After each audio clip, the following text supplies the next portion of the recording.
Is this thing even on?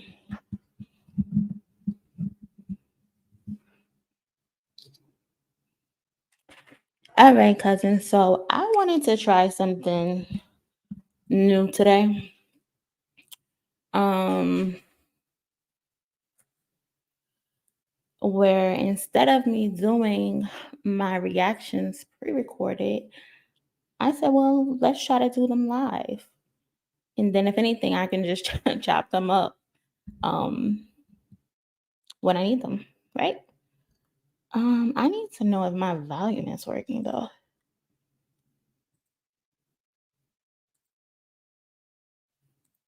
Hold on. Is this one? I think so. Yeah, I think it's on. So we're gonna be basically covering a whole bunch of topics, right? And the first one on the list is we're gonna be talking about Drake now. Apparently, he got Not Like Us banned from being played in Houston. You know, he's not from Houston. He's from Canada, of course, but they saying because he frequents in Houston and he got a home there or whatever, that he's banning it from being played. Now, I don't know how true that is, but according to, I guess, a party goer or also a DJ, he got Not Like Us banned from being played in Houston. So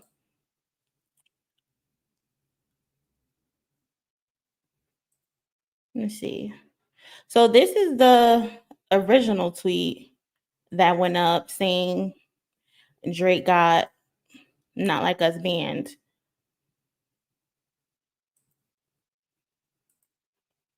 And this is from someone named Black Unicorn. Nicki Mo, Drake really got Not Like Us banned in Houston. But then there was another person who came back and said they got in trouble for playing Not Like Us. And my thing is like, how can you get in trouble for playing a song, especially if people are requesting it? And so this girl, DJ Ari, was like, yeah, I done already got in trouble a few times for playing it at some clubs. Now, my thing is, how can y'all allow someone who's not even from Houston to ban a song from being played? Granted, I know the song is about him, but y'all letting him run Houston like that? Like he got that much motion in Houston that he could tell y'all what to play and what not to play? That's kind of crazy to me.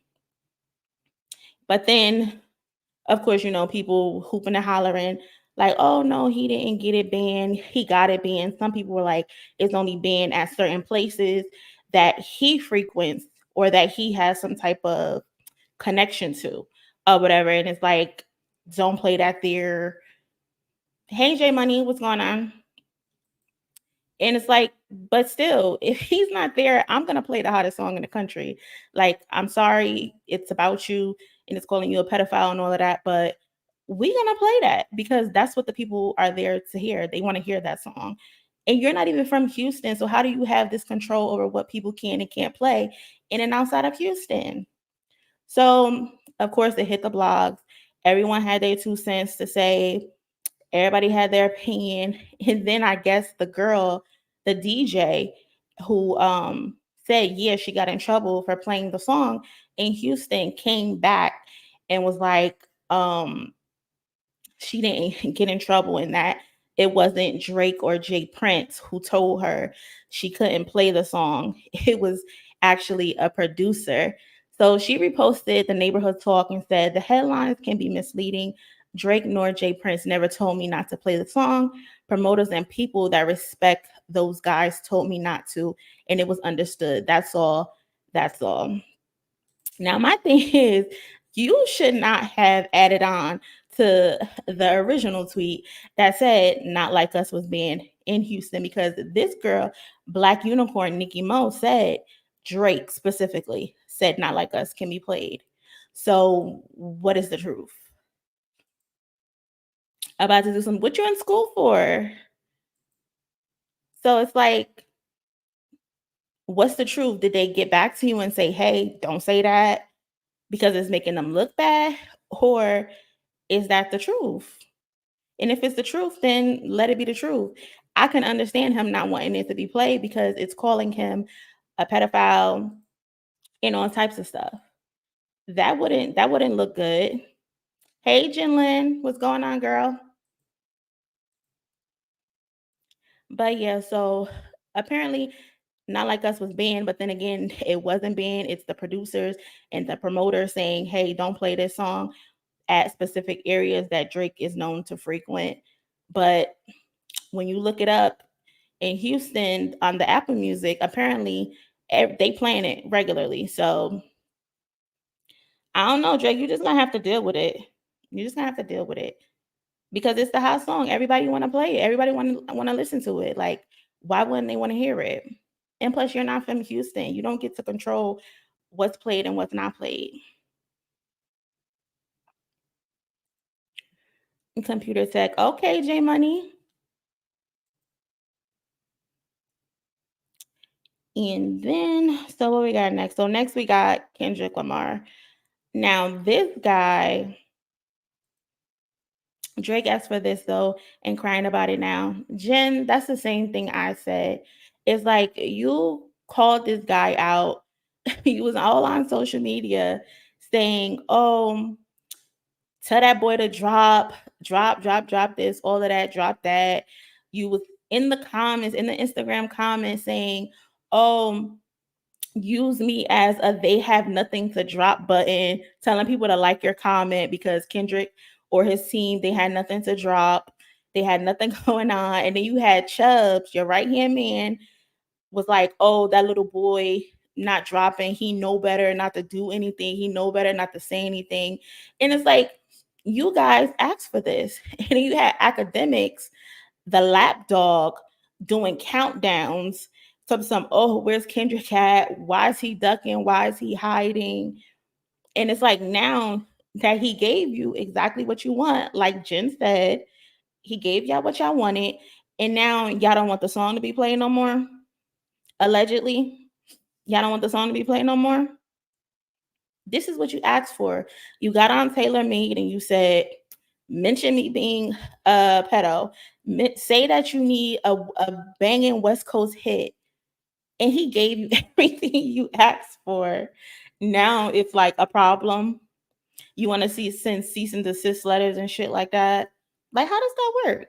How does that work? How does that work? If tables was turned, they would have no issue playing Drake. I'm telling you, I'm telling you, J Money, I honestly feel like a lot of people right before this battle, like before Kendrick responded to the first couple songs that Drake put out, I feel like a lot of the people, especially on the East Coast, were paid off because the conversation before Kendrick even responded was, "Oh, where's Kendrick at? I don't think he's responding. Drake is killing him." Charlemagne the God himself even said, "Oh, Kendrick can't call himself the boogeyman no more.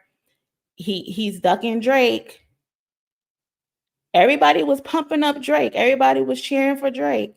But soon as the tables turned, everybody got the tight face. Everybody shocked and confused.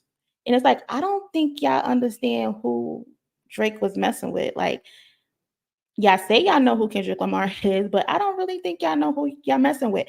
And if it was Drake that was winning, just like he was in the beginning and how everybody was on his side, oh, it would be nonstop.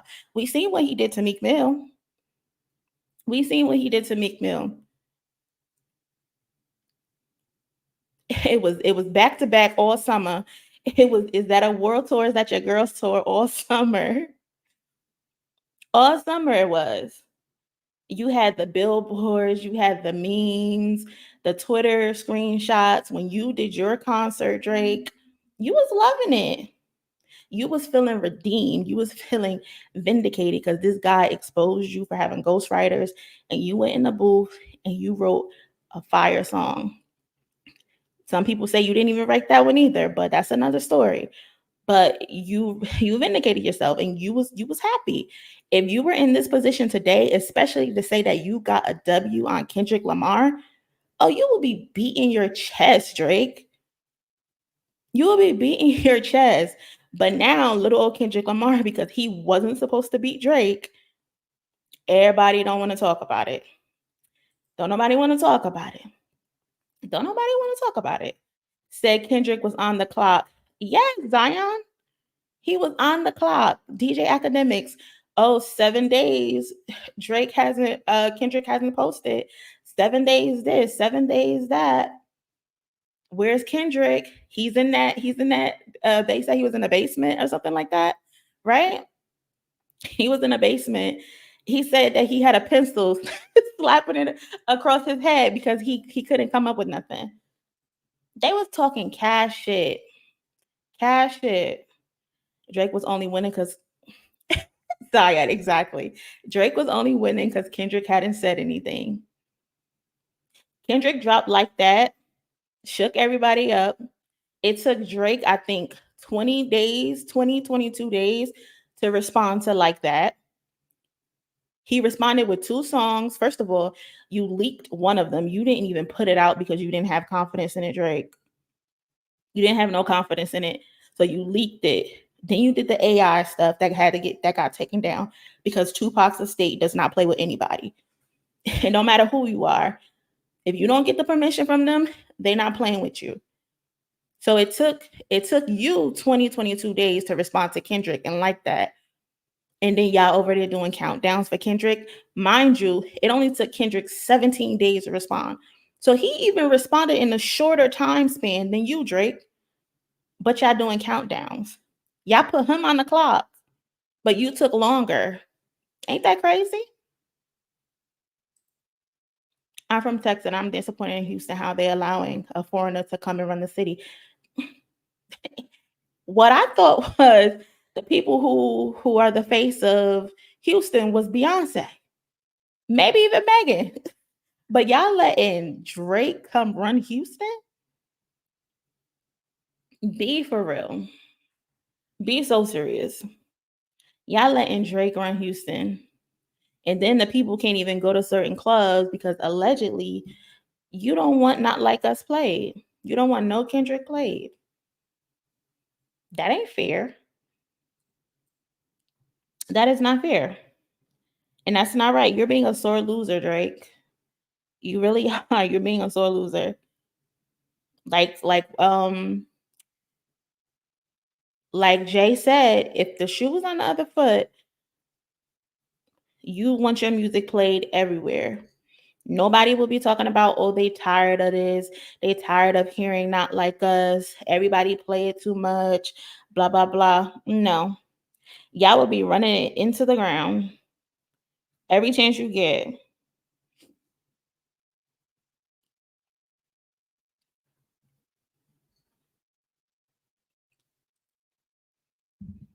And another thing with this battle that I've noticed is that people didn't know who Kendrick Lamar was.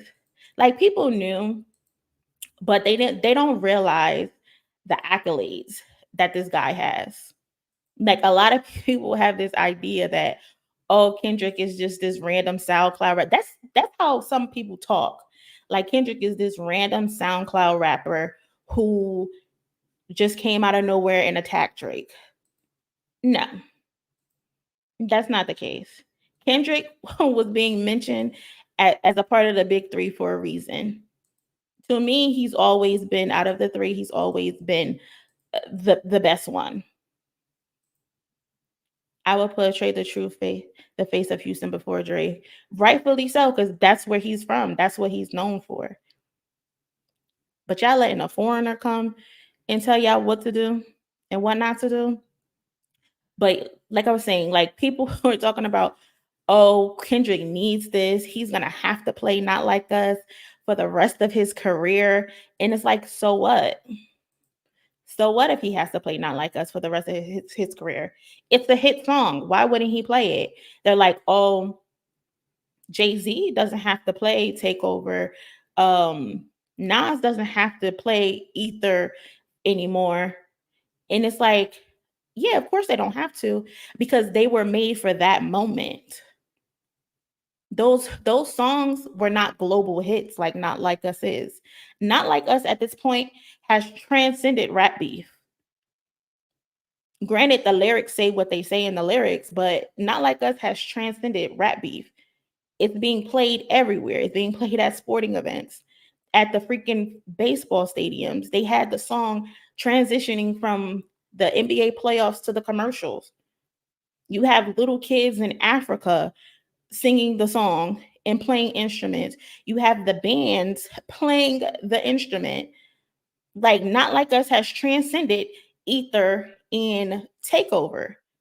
Not Like Us at this point is the biggest diss song in rap history. Period. It literally has been 12 or 11 weeks that it's been on the Billboard Hot 100. It's been in the top 5 out of the 10 or 11 weeks. 2 of the weeks it's been number 1. Takeover and Ether didn't do that. So who cares if Kendrick has to play that song for the rest of his life, because people are going to want to hear it. People are going to want to listen to it. It's a hit song. Is it hit 'em up bigger? As far as what, Andres? If we're talking charts, absolutely not. Absolutely not. There's no diss record bigger than Not Like Us at this point. Granted, the internet helps because there wasn't really no internet back then and stuff like that, but it's transcended all of those. Hit 'em Up is a song that's good in the context of a rap battle. Like I said previously, Not Like Us, the day it dropped, USC had it over the practice footage of them hitting each other. Once sports season comes back with basketball and football, do you know how many times they're gonna play that song? It's gonna be wild.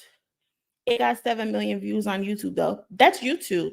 And it's how long has it been out? It should have more views than that. It should have more views than that because it's a good song. But it's been over 2 decades. Well, a decade, because YouTube just recently started like a couple years ago. But that doesn't equate to the impact the song is having. People aren't playing "Hit 'Em Up" in reference to the context of the song.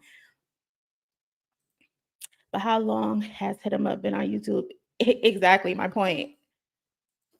Not Like Us is still growing. Exactly, that's the point. Um, but it's crazy how this song took off. But then back to my initial point is that people are like, oh, he has to play that song for the rest of his life. So what? That's a good thing. And people think this is Kendrick Lamar's biggest song. It's by far not the biggest song that Kendrick Lamar has ever had. Speaking of his biggest song, Humble is qualified to be a diamond certification. Hey, people don't even know this. It's been eligible for diamond stat certification since 2019. Since 2019, Humble has been eligible to be diamond. And the thing about it with Kendrick Lamar is he doesn't care to update his certifications. The guy hasn't updated his certifications since 2018. Do you know how many diamond songs he probably has? And people are like, this is Not Like Us, it's his biggest song. How? It'll probably grow and continue to get bigger. But Humble is his biggest song. Humble was his first solo number 1. He has 4 number 1 records. So I don't get the idea that people think this guy is just some scrub, because he isn't. The guy just doesn't care. He want to go home, he want to go home, wake up, go to the studio, write his little raps, and then go back home. That's all he want to do. Do you know how many people would die as artists to be able to say that they got a diamond plaque? I just saw today for the first time, Alicia Keys got a diamond certification. Her first one for Empire State of Mind. Like, that's crazy to me. But it's just very wild that people have this idea that Kendrick Lamar is just this unknown rapper who just picked the fight with Drake and Drake decided to take it. If Kendrick wasn't who he was, Drake wouldn't even bother. J Money, yeah, exactly. You can't say Not Like Us is already bigger. It's too early to make that statement. It absolutely is not. It's absolutely not. That song has transcended being labeled as a rap diss song. Hit 'em Up is considered a rap diss song, and that's it only. No one's going around saying, hey, put on Hit 'em Up. No one was going around 5 years ago saying, hey, put on Hit 'em Up. 10 years ago, hey, put on Hit 'em Up. No, people are going around today saying, put Not Like Us on. And they're rapping it word for word, despite the context of the song.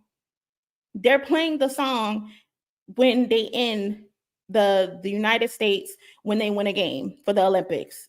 They're playing it as the anthem when they walk out. They're putting it on ESPN to transition to commercials.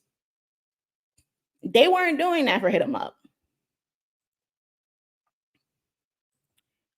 I love We Cry Together. Yeah, that's a good song. I like the video, and I love the fact that they shot it like one shot through, no breaks, nothing, and they actually talked. They didn't do like a the audio over the video.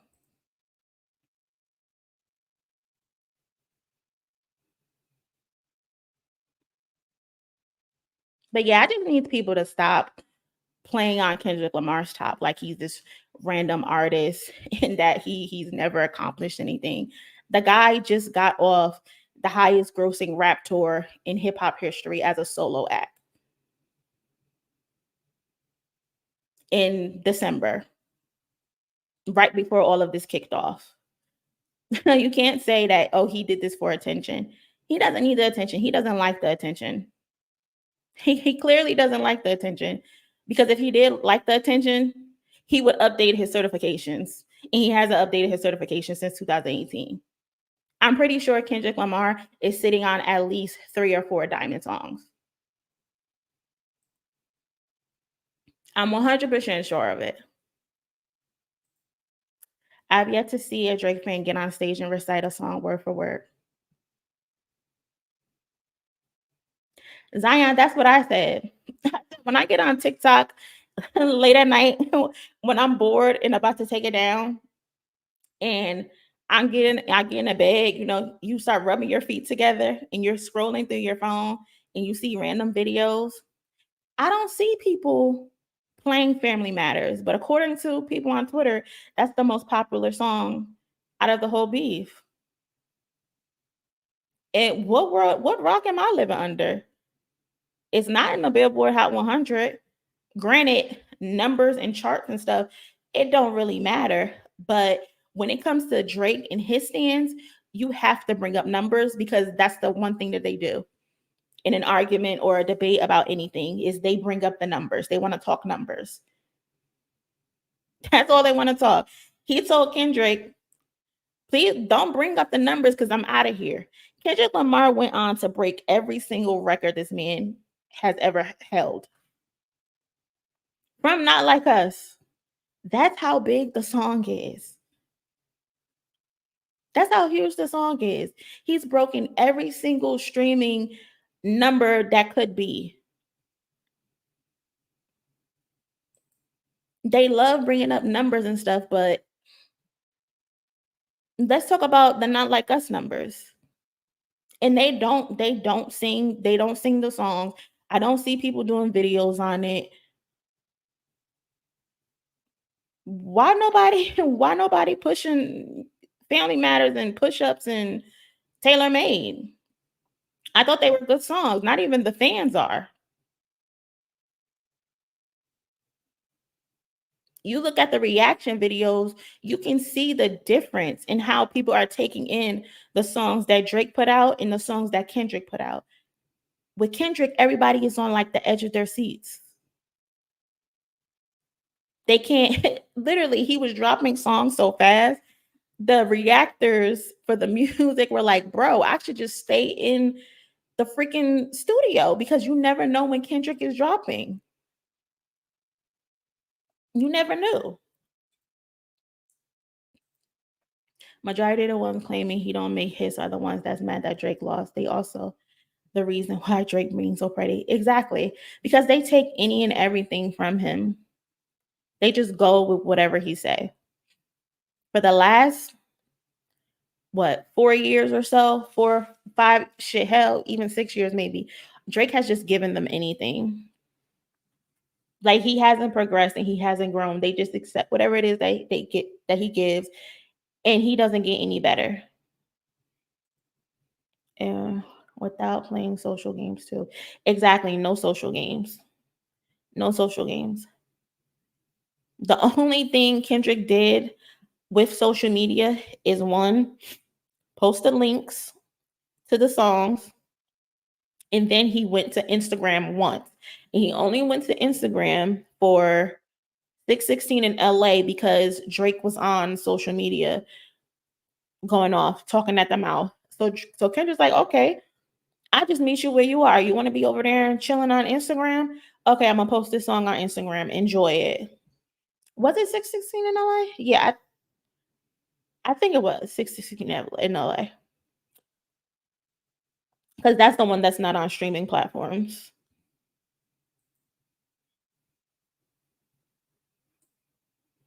And I find and it's so funny how this was like reversed because remember with Meek Mill, it was like Twitter fingers turn to trigger fingers. You called Meek out for being on social media and for using the internet, right?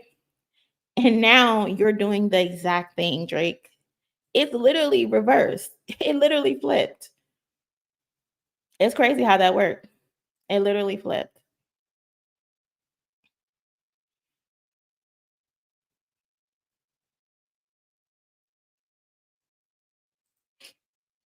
My only problem with Kendrick is that he said he wasn't a savior, but in the disses he accuses Drake of so many heinous things, but goes on stage with Dr. Dre and put Kodak on an album.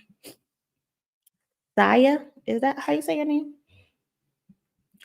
Um, I felt I understood why he put Kodak on the Mr. Morale album.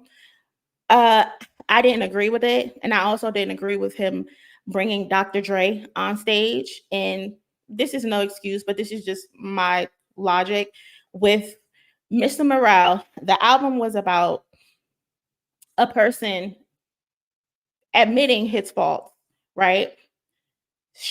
Presenting, okay, this is what I was doing. This this was me. This was Kendrick Lamar, right? When I was young and when I was going through life, being an artist and all of that, blah blah blah.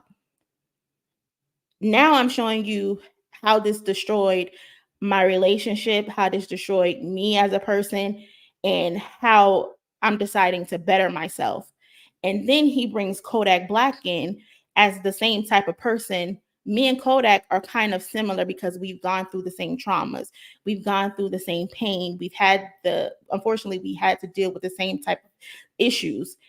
This is me, though, going in a righteous path. But then this is also Kodak, who's still on that same path of trouble. That's why I feel like he put Kodak on the album.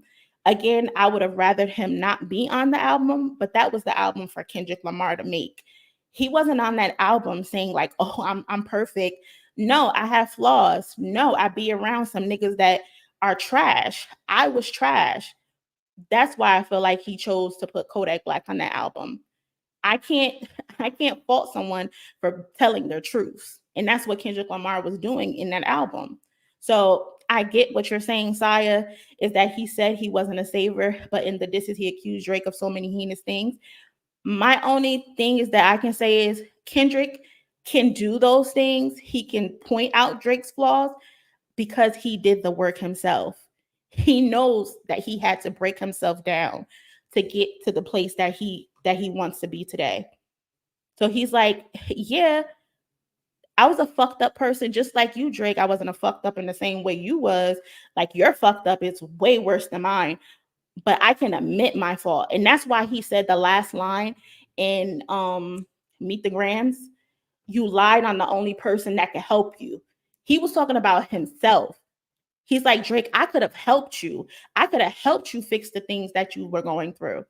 That's why he said that last line on Meet the Grams. You lied on the only person who could help you. And that was me, because I faced those same demons, not quite, but I faced those same demons of being an alcoholic, being a sexual deviant. So that's why he said the things that he said to Drake. And it's like, you could use my fucked up situations on me, Drake. By all means, do it. But I've already poured my heart out. I've already shown my demons. You can't judge me more than I judge myself. And I let the world see me judge myself.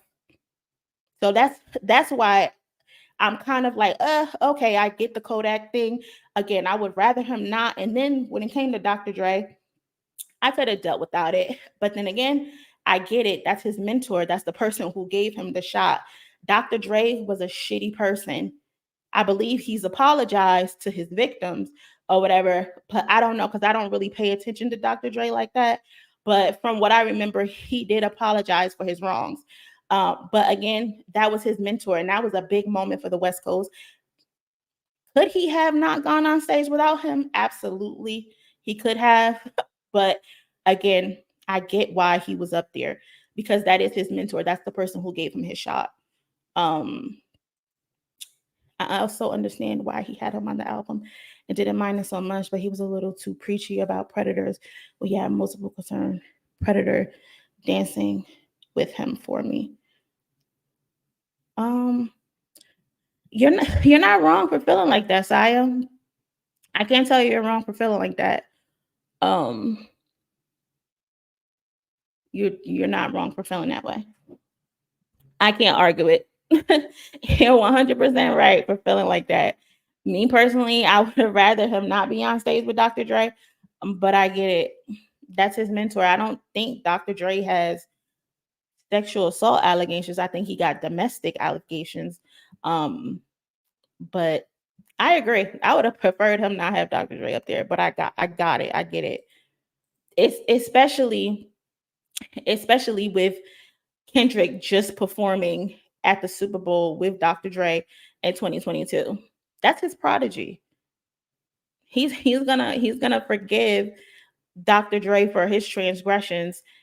I guess I don't know what work Dr. Dre has done to better himself as a man and all of that, but they just performed with each other at the Super Bowl in 2022. It was effective though, because he had the whole world look at Drake differently, and the songs were amazing. Exactly. Exactly. Exactly. If Drake was smart enough, if Drake was fucking smart enough and he actually listened to Mr. Morale, he could have harped on the because a lot of people don't understand. Kendrick was talking about culture. He's not talking about Drake's race or anything. If he was smart, he could have actually used the fact that he was a terrible partner against him. But no, he made it about Whitney being a cheater and about Kendrick being molested. And he was never molested. Like Drake did all of this bad. He just did all of this bad.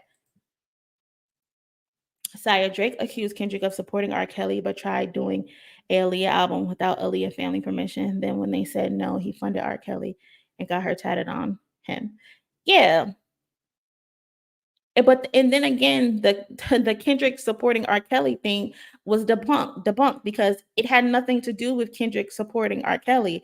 It was actually Top Dog who had an issue. I think it was Spotify who had an issue with Spotify and was defending the XX Tentacion kid. And R. Kelly's catalog just so happened to be in the mix. So it was never nothing about R. Kelly. J Money facts. I'm not defending Drake or Kendrick. They're both hypocritical in my eyes. Yeah, I don't think Saya is defending either one. It's unfortunate, but Drake just did all of this all bad. All bad. And then too, now they're saying Jay Prince has an issue with Drake and that he's I guess not funding his security anymore or some shit like that. I don't know. but I wanted to watch a quick video and see what they were talking about.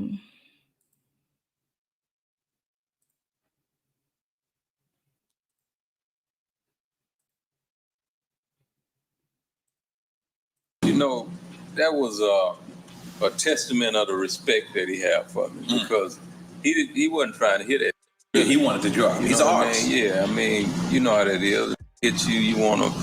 So to me, that was a testament of the respect he had for me, and I had to like really, let him know, okay, I really mean this. Right. You know what I mean? This don't make sense. I don't believe Jay Prince is a professional anything.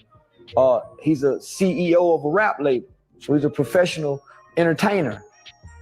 So he can entertain. He's been in the entertainment business. He ain't been in the street business.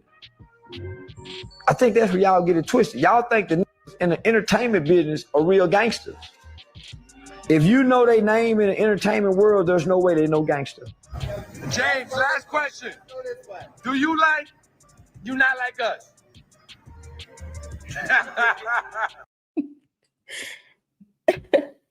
There people are like Jay Prince isn't backing Drake anymore because he didn't stop Kendrick from saying the things that he said about Drake, the way that he stopped the battle with Pusha T. And it's just like, what the fuck can Jay Prince do? Kendrick is his own man. Like, he don't gotta listen to no fucking Jay Prince. The only person who listens to Jay Prince is Drake. And that's because Drake is allegedly paying for protection.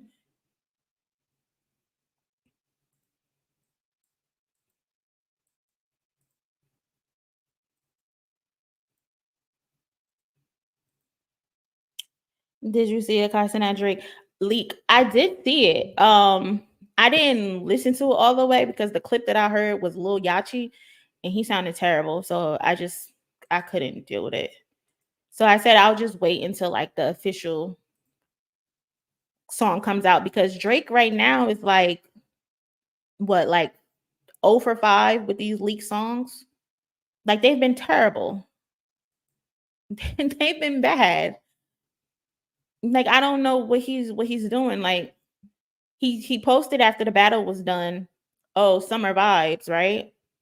But it's like, we haven't gotten a summer vibe. Like, it's almost August. Hold him hostage and make him apologize. Like, listen, you can't get away with that with Kendrick. You can't get away with that. Jen, you lying to me. For the new Drake song, the reference track is already out. Drake. Like, you cannot say you're the best rapper and you keep getting all this assistance. And is he singing on the song? Because I think I heard some singing as well. Y'all lying to me. The reference track is not already out. Y'all are lying to me. Eli, what you laughing at? Oh my God, Jen. That's terrible. Like, do you create anything on your own, Drake? Anything? That's interesting because from what I saw, it was Jay Prince not allowing Not Like Us to not be played in some club. Saya, we just you a little late coming into the party, baby, but we talked about that a little while earlier in the live. But yeah, Jay Prince. Well, the girl messed up and said Drake is not allowing Not Like Us to be played in Houston. Then another girl who just so happens to be a DJ in Houston saying, yeah, I got in trouble for that. But then the girl came back like a couple hours later and was like, oh, everyone misconstrued what I said. It wasn't Drake or Jay Prince who said Not Like Us can be played. It was the promoters and the owners of the club that Drake frequents that says, hey, you can't play that song because Drake be coming in here and we don't know when that nigga gonna pop up. So that's allegedly what happened. What's the name of the song? To be fair, that reference track is more of a sample, but they stole the whole flow and cadence. Type Mr. Hotspot, the original song. I would play it on here, but I don't want to get copyrighted. And isn't Mr. Hotspot like a guy? He used to be popular on like Vine and stuff. Mr. Hotspot. I think that's him. Was it a reference track or the track they sampled? Because they sampled Mr. Hotspot. So, yeah, that's what it probably that's what it probably is. A sample. Because I hope it ain't no reference track, word for word, bar for bar. That would be terrible. Drake, that wouldn't be good for you. Yes, he was a Vine guy. He was really funny. Yeah, I remember him. I think he did. He used to be like, goodness gracious, or something like that when he ate something. Yeah, I remember him. But let's see this video again. Drake was always bragging about J. Prince having his back and all those deep ties in Houston. Well, guess what? Those days are over. After Kendrick warned Drake that he's ready to go further down that rabbit hole if he pushes him again, the streets are buzzing that J. Prince wants absolutely nothing to do with Drake anymore. Now, if you've been keeping tabs on Drake and J. Prince's relationship, you'll know that J. Prince has been fighting Drake's battles left, right, and center for years. J. Prince stepped in and squashed that beef with Kanye, put NBA YoungBoy in his place when he came for Drake, and even checked Diddy after he slapped Drake. But here's where things get spicy, y'all. J. Prince has been First of all, Drake, you letting people just slap you. That's wild to me. You a grown man, you getting smacked by people. Like, I get it, you might get beat up, but at least fight back. At least fight back. Completely silent during Drake's ongoing beef with Kendrick. And honey, it looks like J. Prince is no longer in Drake's corner. This explains why the beef with Kendrick has gotten so messy because, let's be real, if J. Prince was involved, there's no way he let his cash cow get roasted this bad. So why exactly did J. Prince abandon Drake all of a sudden? Well, word on the street is that Drake either backstabbed his daddy or maybe J. Prince got scared Kendrick could expose some dark stuff he's allegedly involved in down there in Houston. And when Well, Kendrick did kind of mention J. Prince in Euphoria, right? His daddy is Junior. He want to be killer. They must have forgot the shit that they done. The mention was running this family. Yeah. So, I don't know. I remember that. J. Prince won't stop protecting Drake when he can. Drake makes him too much money. That's what I'm thinking. Unless Drake decided, hey, I'm not paying y'all no more. Like, y'all using me. Because I don't see why he would stop. Unless something actually happened. Clearly, because he gotta pay for all of this type of mob tie protection, stuff like that. Like, I've never known no one who grew up in a suburban area, a nice suburban Jewish community, and then when they get in their 30s, they decide they want to be gangster. Where they do that at? Oh yeah, I love that part class. Yeah, Kendrick said I'm down with 2 bars. They was like, I don't want nothing to do with that. He said he calling you a pedophile. He exposing your alleged daughter. He's saying you got pill popping problems. You got women problems. You might be gay. He's telling all the business. I don't want him telling nothing. You on your own.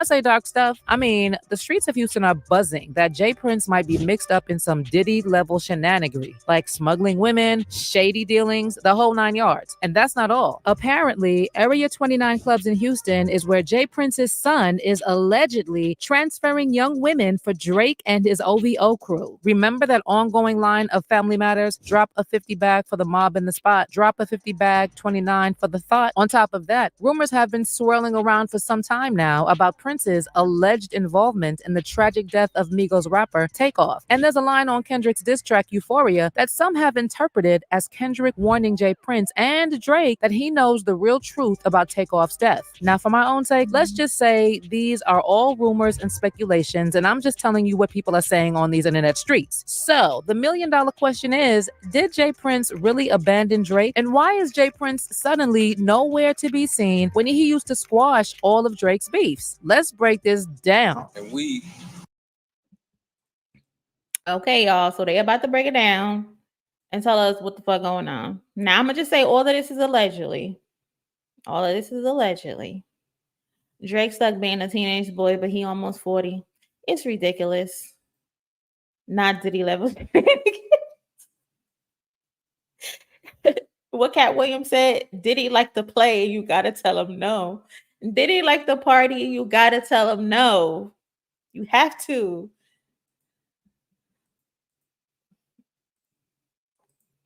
You know, we couldn't get caught up in that. Right. That was a moment. Right. You know what I mean? We big pitching thinking.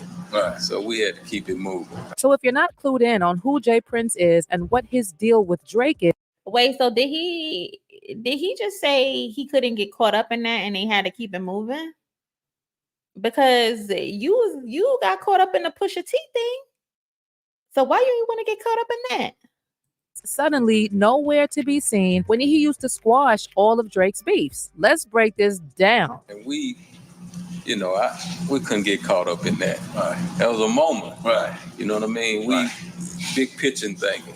Right. So we had to keep it moving. So if you're not clued in on who J. Prince is and what his deal with Drake is, let me spill the tea. Back in the 80s, J. Prince was a major kingpin in Houston, Texas. He ran with a crew that had a vice-like grip on the city. But as the heat from the game started to catch up with him, J. Prince decided to go legit. He made his big move into the music industry by founding Rap-A-Lot Records in 1987. This label gave us the legendary Ghetto Boys with Bushwick Bill, Scarface, and Willie D. You probably know their hit, Mind Playing Tricks on Me. J. Prince also launched the careers of artists Zero, Devin the Dude, Do or Die, and many others. Rap-A-Lot Records and J. Prince are often credited with pioneering the Southern rap scene. J. Prince also had a close relationship with UGK's Pimp C and Bun B, two Southern legends that Drake constantly referenced. J. Prince and this gun hand, it kills me. In his songs. Drake and Bun B have actually been pretty tight ever since Bun B featured on Drake's So Far Gone back in 2009. And Drake is always singing his praises. Hey, cameraman. You know what's crazy? What just clicked is that Drake be disrespecting Megan Thee Stallion. And I don't get that. Especially since you be in Houston. I guess them dudes ain't willing to protect Meg because she not paying them or none and needing protection. But I don't like the fact that you be in Houston running around these streets and you be disrespecting Meg Thee Stallion. That shit is whack. That shit is so whack. Make sure you gotta get this man raised me in the game right here. You gotta get this man on camera real quick. Yeah. Get the legendary Bun B on camera real quick. This is my dog right here. Raised me up from a little puppy dog. Bun B did not raise you, Drake. Bun B did not raise you. What? Oh my God. Why do he lie so much? You was not listening to no fucking Bun B when you was growing up. That's how old she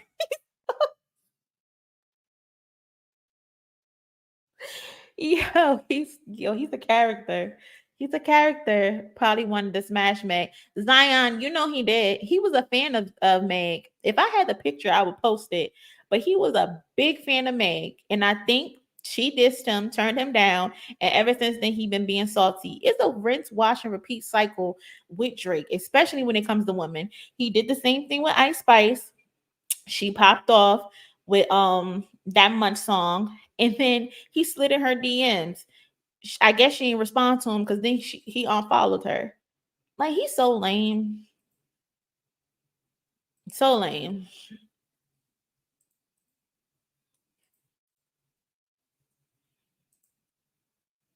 Now, Jay Prince used to be known for always getting his way and never taking no for an answer. And depending on who you ask, some will say he's a highly respected OG, while others think of him as nothing more than a using strong arm tactics to get what he wants. Anyway, fast forward to 2006, and Jay Prince's son, Jazz Prince, discovers Drake on MySpace and slides right into his DMs. Jazz thought Drake had something special and wasted no time introducing him to his dad, Jay Prince, and Lil Wayne. Your dad told you to go out and find artists with a buzz. Yeah. Who'd you find? Drake. That was the first artist you found? That was my, yep. That was my first artist that I went out to look for. I was, like, I knew, like, I came across all the artists. I came across Soulja Boy before. I came across, like, that was when, like, everybody was, like, popping. That part of, like, a rock star group, like, I came across a lot of people, but Drake was something that, you know, when I heard, I was like, I get it. Okay, so you're in Houston, Drake is in Canada. Yeah. How did you come? Yeah, I was about to say that. Like, how did you come across Drake all the way in Canada? I was wondering. Jamal, I'm gonna do it Saturday. I was supposed to do it last Saturday, but I had a power outage in my house, so it kind of like threw my schedule off. But I'm gonna do it Saturday. I'm gonna go live. Drake definitely ain't listen to UGK because he wouldn't act like he acts if he does. Pimp said, "Never let a chance nigga ride even for the last." Yeah, Drake be lying. Once a lame, always a lame. Exactly. Always a fucking lame. He's a dweeb. Across Drake? MySpace. I'm the internet man. This nigga is lying through his dirty teeth.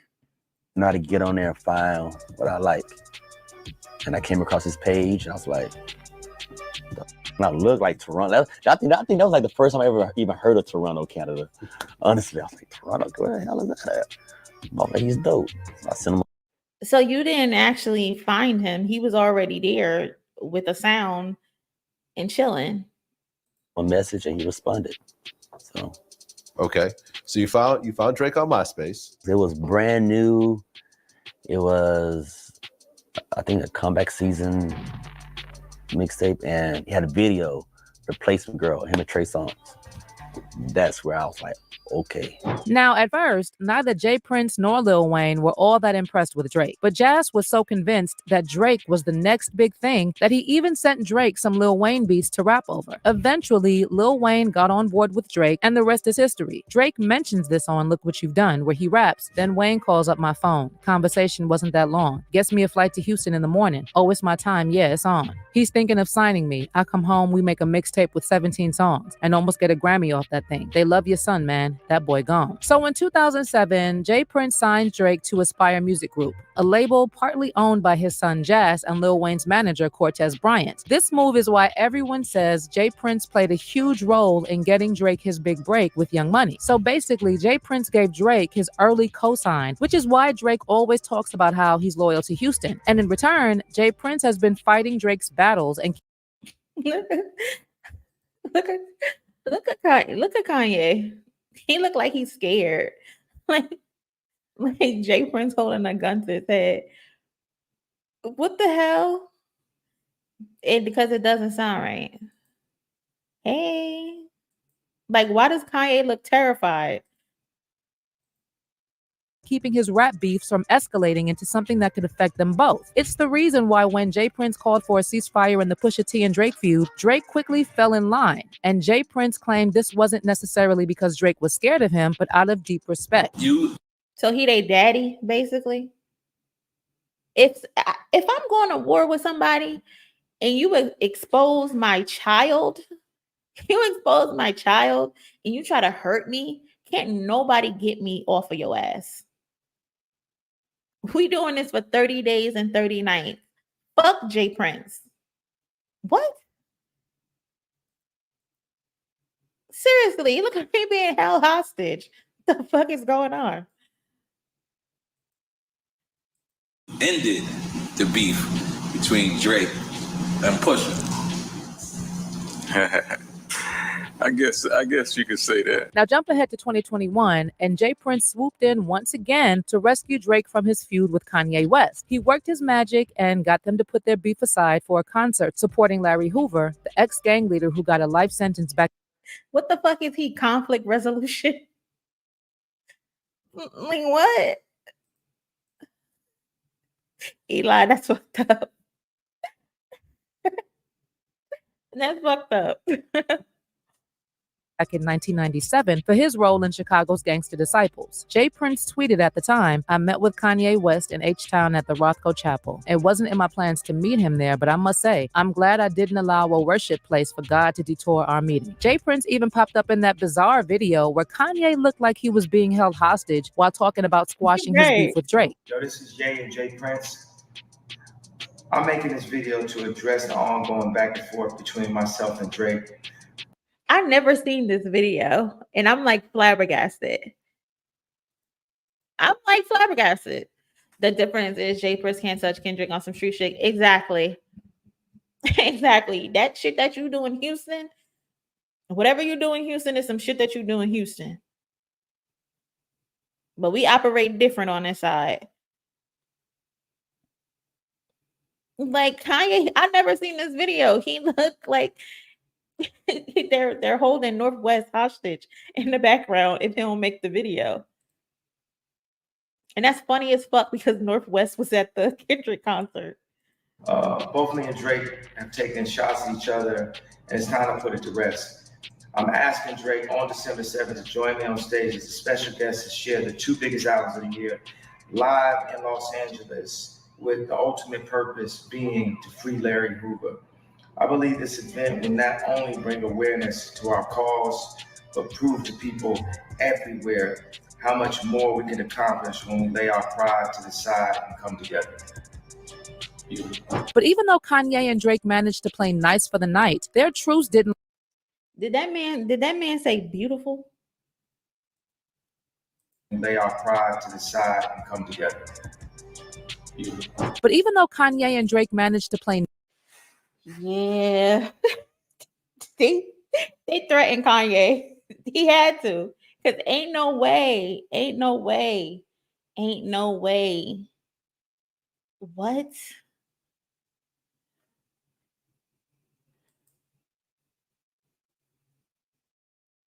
That's crazy. The fuck is going on, man? Jay Prince stayed there. Make them more funny. Exactly. Like Jay Prince, you ain't had to be in that video. And Kanye, why are you reading it off? Like, why can't just come from the heart? I don't know what rock I've been living under, but that is hilarious.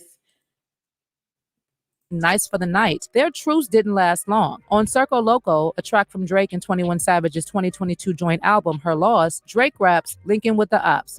I did that ish for Jay Prince. Kanye also recently joined the Drake versus Everybody beef by dropping a remix to Like That, the Kendrick-assisted track by Future and Metro Boomin that is. When Kanye got on that song, say, "Yo, Dot, I got you." Nobody asked you to do that. Nobody asked you to do that, Kanye. Ignited an industry-wide war with Drake. Now back to Drake's other baby daddy, Jay Prince. Fast forward to May 2020. No, she didn't call him his baby daddy. And Prince was back fighting Drake's battles yet again. He stepped in to make sure NBA YoungBoy's beef with Drake didn't escalate and warned YoungBoy to take Drake off his enemy list. YoungBoy had thrown shade at Drake on his album Richest Op, calling him out for allegedly refusing to collaborate with him out of loyalty to YoungBoy's rival Lil Durk. On the track, F the Industry Part 2, YoungBoy raps, "Talked to Drake cross FaceTime. He wasn't feeling me. Told me that he F with Durk. Damn, that ish getting to me. Told me that he liked the ish I'm doing, but he can't do ish with me. So when we cross our ways, F what you say, B, you my enemy." And that's when Jay Prince stepped in and posted a photo of his meeting with YoungBoy and Birdman on Instagram, along with a long message warning Young. Bruh, what the fuck is he the head of conflict resolution? Like, why is he posing with everybody Drake got beef with? Yeah, Kanye, sit the fuck down. Ain't nobody asked you to join. Ain't nobody asked you. Kendrick said, I'm doing this alone. Whatever you niggas want to do, that's with y'all. But me, I'm doing this by myself. Jay Prince is a hilarious motherfucker. He thought I'm pretty sure he probably reached out to someone at PG Lane, Top Dog, or something, and was like, yo, can we, Kendrick's probably like, nigga, fuck you. Fuck you. He definitely had an HR. He gotta be. Because ain't no way. Young boy to squash his beef with Drake once and for all. Jay Prince wrote, I must address the song where my name and Drake's name were mentioned. To the lil homie, as I said to you privately, I say to you publicly that Drake is my son. He rolled with me. Therefore, I think it's a good idea to take him off your enemy list because the truth of the matter is we got nothing but love for Dirk and your accomplishments. When I put Drake on that FaceTime call with you, my intent was for y'all to move forward, not backwards. Two things we get every day is a chance and a choice. The choices we make determine our destination. So as you can see, my nigga, is that a threat? That sounded like a threat. I don't know, y'all. That sounded like a threat to y'all. Because that sounded like a threat to me. What the hell you mean?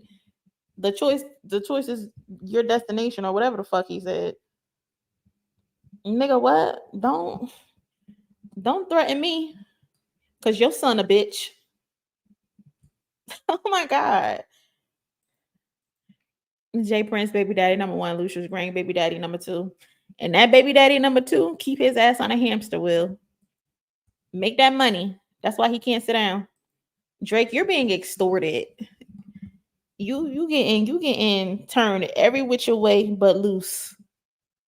I know that butt hurt. See, Drake's daddy, Jay Prince, was always there by Drake's side whenever Drake got into it with another rapper. But word on the street is that their relationship changed after Takeoff's tragic death in Houston back in November 2022. Jay Prince's son, Jazz, was apparently in charge of protecting Migos while they were in Houston. And there's been a lot of speculation about Takeoff's death possibly being a setup. And since Drake collabed with Migos and went on a whole tour with them back in 2018, it was a sticky situation, which is probably why Drake stayed quiet as a mouse on Takeoff's death. Now here's where it gets even messier. So you know how on Euphoria, Kendrick raps, his daddy a killer, he wanna be Junior. They must have forgot the ish that they done. Dementia must run in his family, but let it get shaky, I'll park his son. Now some people first thought Kendrick was talking about Drake's real daddy, Dennis, while others are convinced it was a reference to Birdman. But fans are now speculating that this was actually a reference to Jay Prince's son, Jazz Prince's alleged involvement in Takeoff's death, and that Kendrick was essentially warning Jay Prince to stay out of his beef before he exposes his son. And it looks like the warning worked because Jay Prince has been completely silent on Drake's beef with Kendrick. Kendrick got the whole industry to clown Drake, and Jay Prince is yet to say a word in support of his son. In fact, when they recently asked Jay Prince to comment on Kendrick's viral diss track, Not Like Us, this was his reaction.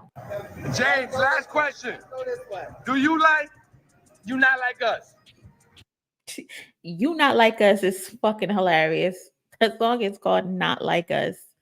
Not You Not Like Us. He probably can't turn loose. Nothing surprises me anymore.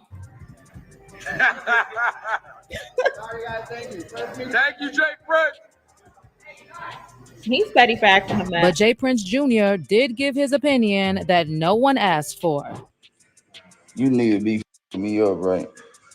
Because you try to glorify bull. Like you try to glorify soft shit. He's trying to glorify that ain't that this flaw. What? We know when flaw when we deal with them in the streets. We know when flaw. Like we understand that they flaw. We don't capitalize off their flawness though, because we'll capitalize off real. We ain't gonna capitalize off no being flawed, weak. Didn't Jay Prince grow up in a gated community? What is all this street stuff? He another Drake. What is all this street stuff? Hell, we understand what a weak as hell in your street. And what is he even talking about? I'm losing brain cells listening to him. Call himself a street nigga. He could be a street, but he's still weak as hell. We don't capitalize and try to glorify it. No, we gonna sit and have conversations about strong as us. We gonna have conversations about niggas as weak as hell. Okay. Yeah, I don't know what he was saying. So where's that Okay, so energy it's not Jay just Prince me. had for Pusha, Kanye, Youngboy, and others when they came for Drake? This Kendrick situation is the biggest beef of Drake's career, and Drake's daddy has nothing to say about it. Well, word on the street is that because you can't play with Kendrick Lamar like that. He's actually lived and seen the things that they pretend to be about and rap about. You can't play with Kendrick Lamar like that. Eli, what was he talking about? For real, Jen? Like what? They flaw. We don't capitalize or flaw this, flaw that. The only person I know flaw is Flaw J, and she played basketball at LSU. What are you talking about, sir? What are you talking about?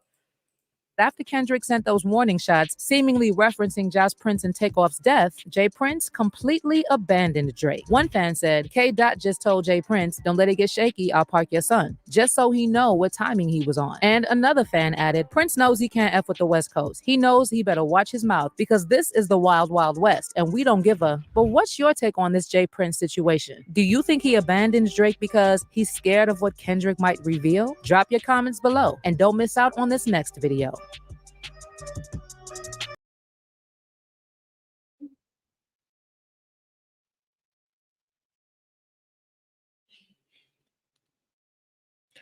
Okay, that was culture covered. That was an interesting video. I don't know if Jay Prince doesn't mess with Drake anymore. I didn't get that from that. I just got that they can't play those same games that he was playing with Pusha T and NBA Youngboy and Kanye West. You can't play those same games with Kendrick Lamar because he's not cut from that industry politic bullshit. Like Kendrick Lamar deals with some real killers. So no, Jay Prince, you can't call Kendrick Lamar up and say, hey, let me come pull up on you and let me threaten you and let me make you make a video like you're being held hostage, and then we take a photo and I'm putting up the gun signs. Like you can't do that with Kendrick Lamar. I'm sorry.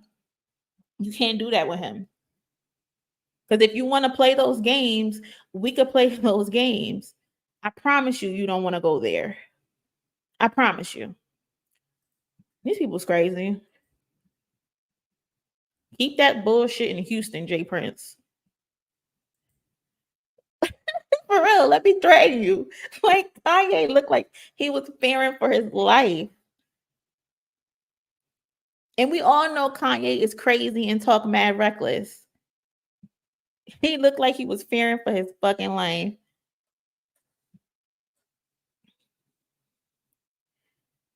They always got some shit going on. But Drake apparently, with all of this going on, his producer named Gordo, he said that people are picking on Drake and that they want him to be sad about losing his battle to Kendrick Lamar, and that he's not sad, that he's living life and he's happy. I don't know anybody who's happy who gets on the internet and say, hey, I'm happy. Like people who are actually happy don't do that. But according to the producer, where's the tweet? So the producer Gordo, who Drake's supposed to have a new song with coming out on Friday, I think it is, said ever since all this happened, I've seen him happier. It's really weird. He's pretty jolly. Sure. The internet makes it seem like, oh, that photo, he's all sad and shit. That just a bad photo from a bad camera. But because it's him, it's put under a magnifying glass. Like, oh, look at his eyes. He's looking a little droopy. He hasn't slept, but the guy's been happy as shit. To be honest, he's chilling. Yeah, I'm happy as fuck too that somebody called me a pedophile. Sure. Sure, Gordo. Tell me any fucking thing. Tell me anything. He looks happy to you because he's over there putting up a fucking front. Drake literally can't let the beef go while Kendrick hasn't said a word. Hasn't said one word. Hasn't said one fucking word. One word. Then you got all these people talking for Drake. Like, why do you have so many spokespersons? Like, I've never seen someone who's as big of, as a star that you are to have all these different spokespeople. Like, and then he's like, "Oh, this is a bad photo." No, it's who he is, what he actually looks like. He can't Facetune someone else's camera that's at the party. That's what he looks like in reality. So no, it looks like he hasn't slept for 30 days and 30 nights. Sorry, Gordo. Who are you trying to convince? You're trying to convince us or Drake? Because I know he's miserable. I know he is.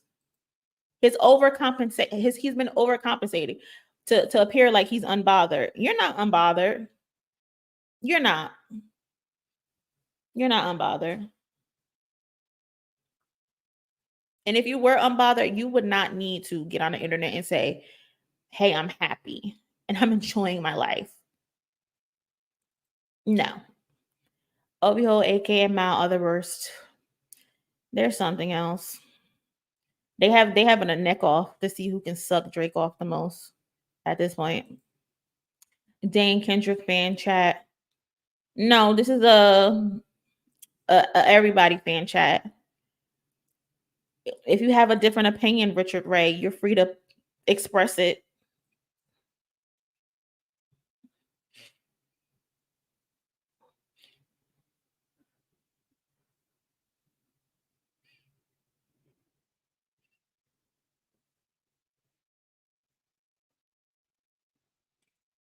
They are. Am I lying? They're trying to figure out who can be the biggest Ovi hoe in the world. They're trying to outdo each other.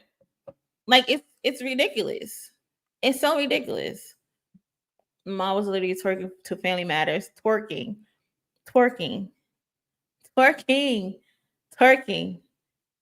And then these men, they embarrass themselves. Hey, babe. Thank you for joining. Ace, am I lying? Am I lying? They were having a neck off. It was ridiculous. Yes, sis, a neck off. It was ridiculous. Like you never knew who was gonna be the most outrageous. You never knew. It's like they were taking turns. They were taking turns. It's ridiculous. And then you got freaking a Big Sean pretending like he's not throwing shots, but he's throwing shots. And then you also got Lupe Fiasco, who's just the outright hater. Like you don't even got a reason to hate. You just want to hate. Like for Kendrick, he got a reason to hate Drake ass. Lupe, you just upset that your career didn't go the way it went. And so because of that, you want to take it out on Kendrick. That ain't cool. That ain't cool. That ain't cool at all. And I just wish Big Sean would just stand on his square and just say, "Hey, I'm still mad about the control situation. I'm never going to get over it." And that's just what it is.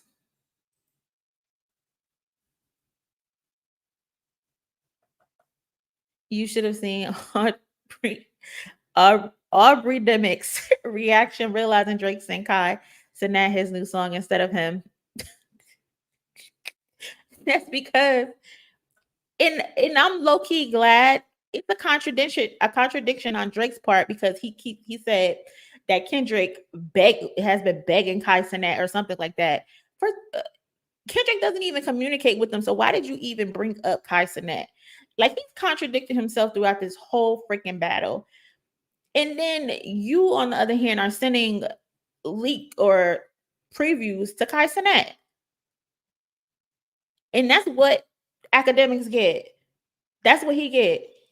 So now you're upset and you got a sore throat for all the necking you've been doing. Because he didn't even call you to preview his new song. I know he was sick. I didn't even see it, but I know he was sick. I know he was. Because he's been acting ridiculous.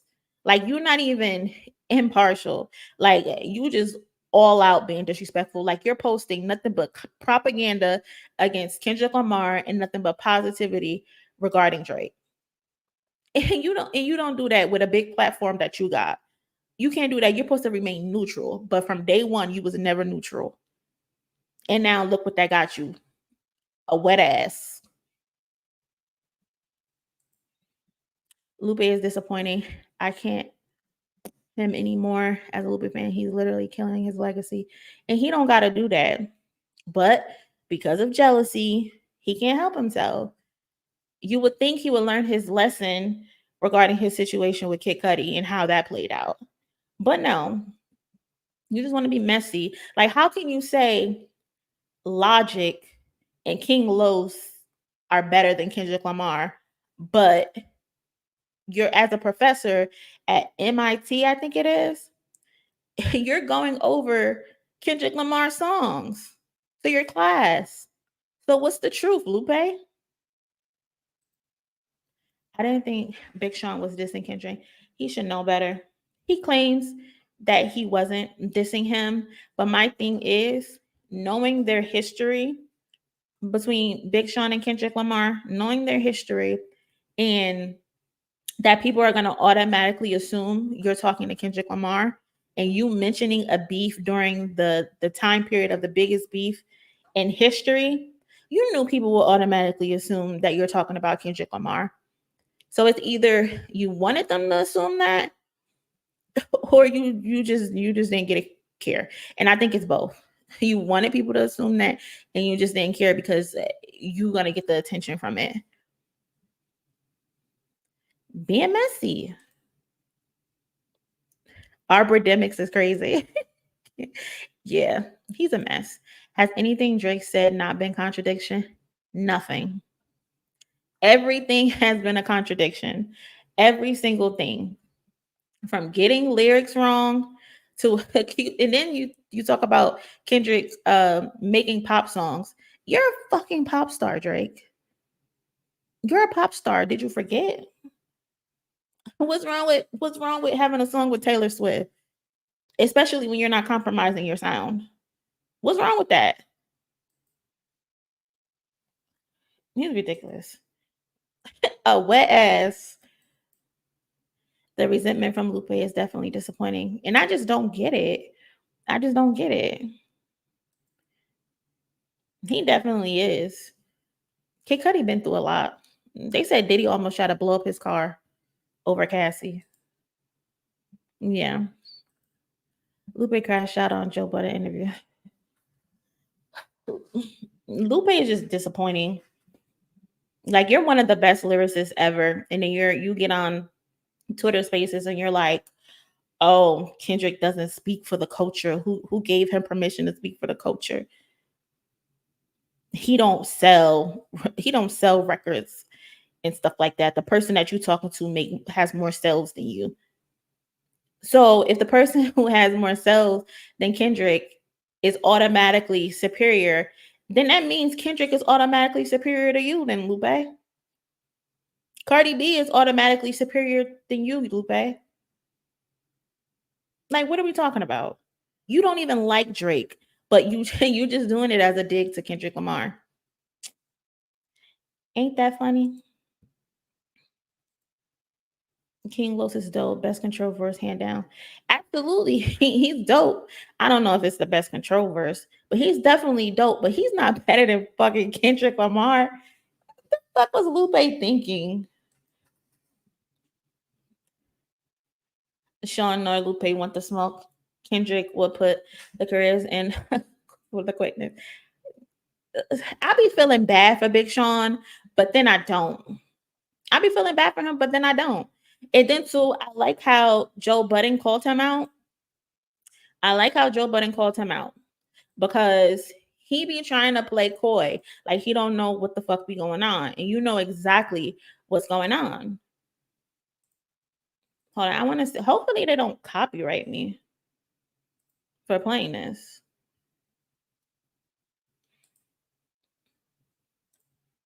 It was low-key messed up that they leaked what was of whatever it is that they had. I don't even think it was the full album, but that was messed up for them to do that, because that's when I said I always feel bad for Big Sean.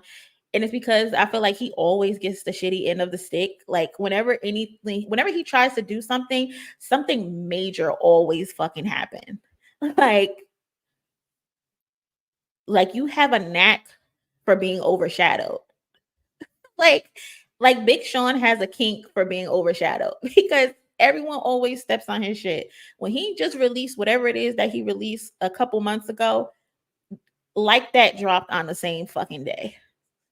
Like that's crazy. And Big Sean and Kendrick Lamar loves stepping on whatever fucking Big Sean has to going on. Like that's so crazy to me. But then I don't feel bad, because you pop shit in your songs, but then you go hide your hands. Like stand on your shit. The same way with J. Cole. You were popping so much shit, how you would kill rappers, how you can't be touched, blah, blah, blah, blah. But when that pressure was on, you folded like some laundry.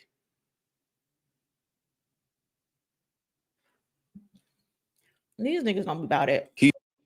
Kendrick said the same thing about Drake. I hate the way that you sneak this. Like, nigga, put a stamp on it. Like, say who you dissing. And then when people ask you about it, it's like, oh, nah, I'm just talking. No, say it with your chest. Joe is crazy, but he do be right. He do be right. He also a freaky ass nigga too, but he be right sometimes. And for some reason, Kendrick is the only one who's willing to admit it. It's crazy. I wish everybody would just be honest, especially off the heels of a fucking battle. And you talking about beef. You think we're not gonna think you're talking about somebody? That's why I said he did that shit intentionally for a rollout and got your shit leaked. Drake just mad Taylor Swift hasn't asked him to. Drake is weird. I still don't know why Lupe mad. Lupe don't even know why he mad. Or he won't admit to why he mad, and he's trying to pretend like he don't know why he mad. He's mad because he was supposed to be where Kendrick Lamar is. Lupe, unfortunately for you, you didn't know how to grasp the concept of being, hey, I'm very lyrical, I'm very conscious, but you didn't know how to work that into being commercial and being a true artist that performs. That's your fault. That's not Kendrick's fault. You can't be upset with Kendrick for that.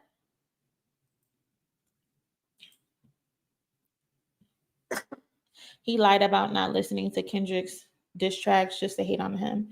So how do you even have an opinion if you didn't listen to the material? But I caught you because you said, how can Kendrick be the spokesperson for hip hop? When you felt as though him saying, I'm what the culture feeling, is him saying he's the spokesperson. Hating ass nigga. That's how you know he's just hating. He's contradicting stuff he's supposed to stand on to discredit Kendrick. He's a weirdo. Yeah, I like how Joe called him out on his point. Yeah. Big Sean. Go be a dad. Just go be a dad. I do. He did and he know it. Drake used guys to promote his new song for him not to flop when he dropped. That shit's still gonna flop probably, because nothing has hit. He keep releasing all of these features, and it's like, bro, why you scared to put something out? It seemed like he's scared to put a solo song out. So he keeps jumping on all these features, hoping something stick. Sean is also a 6ix9ine guy. He is, because didn't he? I seen a video where he was about a leak that happened with like a Nintendo Switch or something, and it's just like, why is everybody using sex to promote themselves? Like, all you niggas is just so horny. Stand the fuck down, fucking perverts. He throws rocks out his hands like Drake. Exactly. And that's why Drake stole his flow, because they the same type of nigga. They want to make excuses for Cole, but he folded so bad. Listen, my cousin is a J. Cole stan. And I told him, don't ever pop shit to me ever again. The person you stan is a quitter. Don't ever say nothing. You stan a fucking quitter. I don't want to hear shit about J. Cole. Nothing about J. Cole.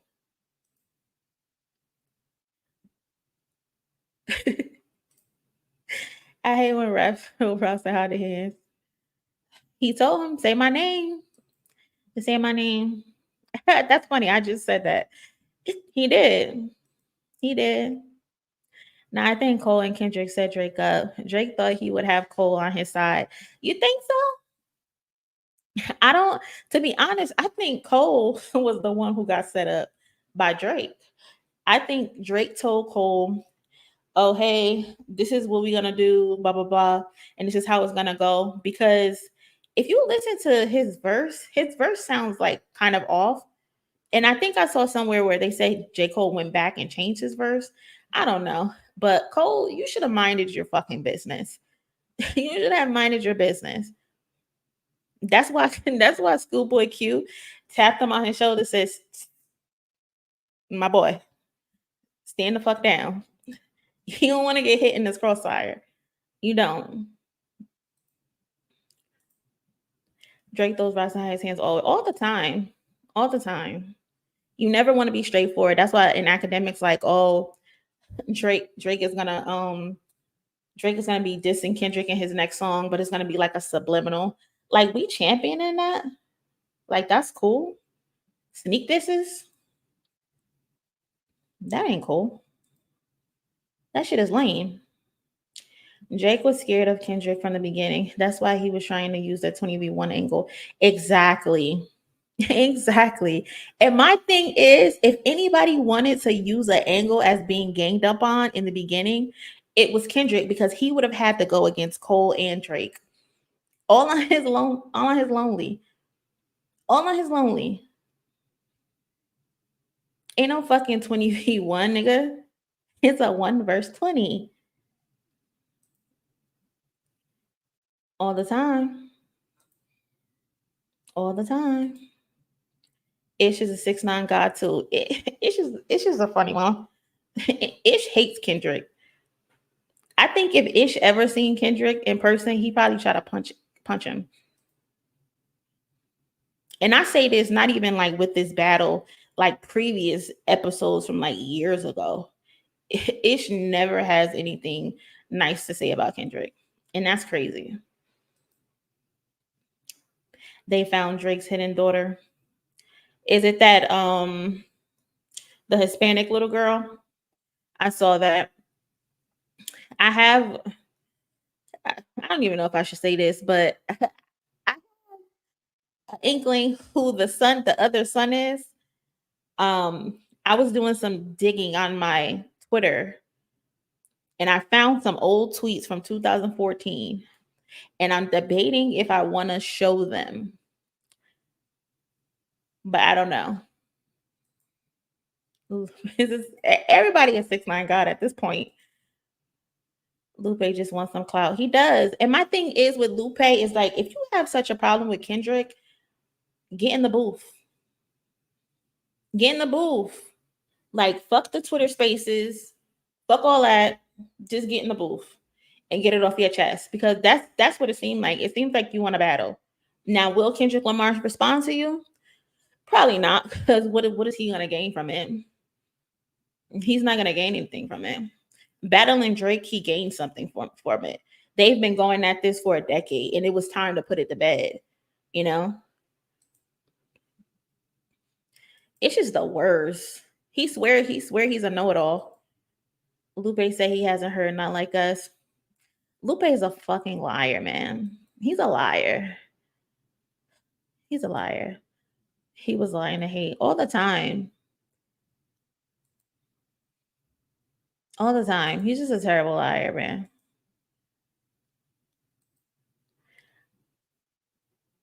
It does.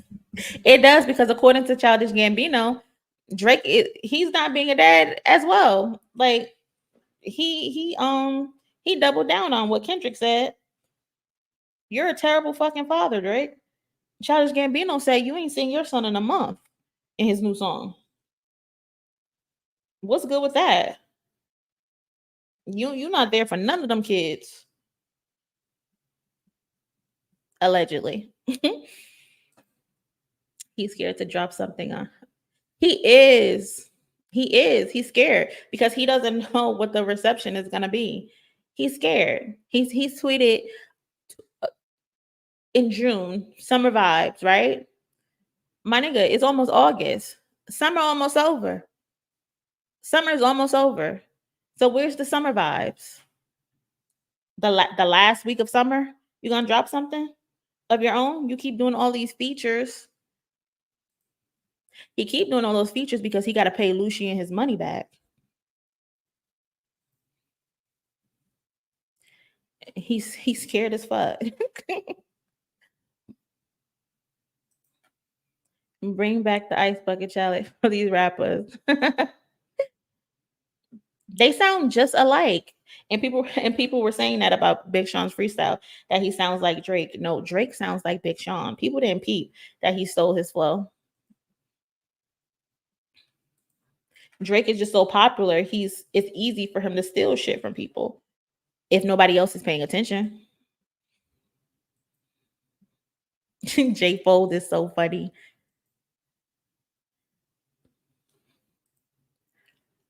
I heard about the room, but clearly that didn't work. Jake put a battery in close back. He definitely did. And then he got on that stage and said, I was conflicted. For sure. Kendrick has always been better than both of them for me. Lyrically, artistically, he's always been better. Like I said this the other day when I was talking to somebody about performances, and they were like, Offset is a great performer. And I was like, yeah, he is a great performer. And then it dawned on me. I'm like, when I think of performers, like great performers, of course, there's like Michael Jackson. But today, of course, there's Beyonce, right? She gives her all. The production is always there, top tier. Nothing is off. It's amazing. And I was like, you know what?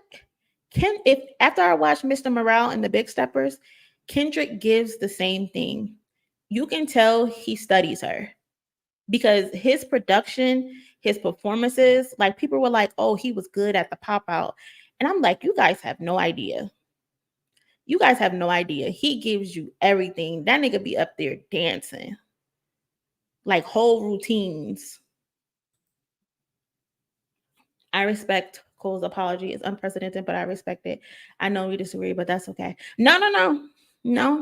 I agree as well with J. Cole. I respect that he was able to get up on that stage and say, hey, my mental health is important. Like, I can never take that from him because he knows himself better than any of us know him. Like, we're just outsiders looking in and we just want to see them go at it and finally prove who's the best out of the big three, right? Because we just want that entertainment. So I respect it, and especially what he said. But then on the other hand, I'm just like, before all of this, you would get in the booth and you would say how you could kill everybody, how nobody can fuck with you, how you this, how you that, and rightfully so. But when you were put to the test, you was like, I can't do it. My heart. Like, no. And I honestly think if it was anybody else, he would get in the ring with them. But I think because it was Kendrick and because they're actually close, like a lot of people don't realize how close J. Cole and Kendrick were. I don't know if they were still that close, but like they used to go on tour together. I remember BET had like some type of show with TDE and they would go around following their concert or some shit like that. Like they were close. So I get it. He's like, I'm lying in my raps. I'm saying your catalog sucks. Like, I just can't do it. So I respect it. But at the end of the day, when his fans start smelling themselves, like, no, nigga, you stand a quitter. Shut the fuck up. Just shut the fuck up. Go get on your bike with J. Cole and ride around Manhattan. Nigga, we do not want to hear it when it's time to talk about who the best of the big three. You're third. Get the fuck out of here, J. Cole.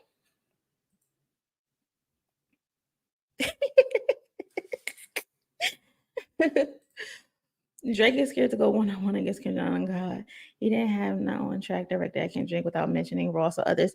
Not one song.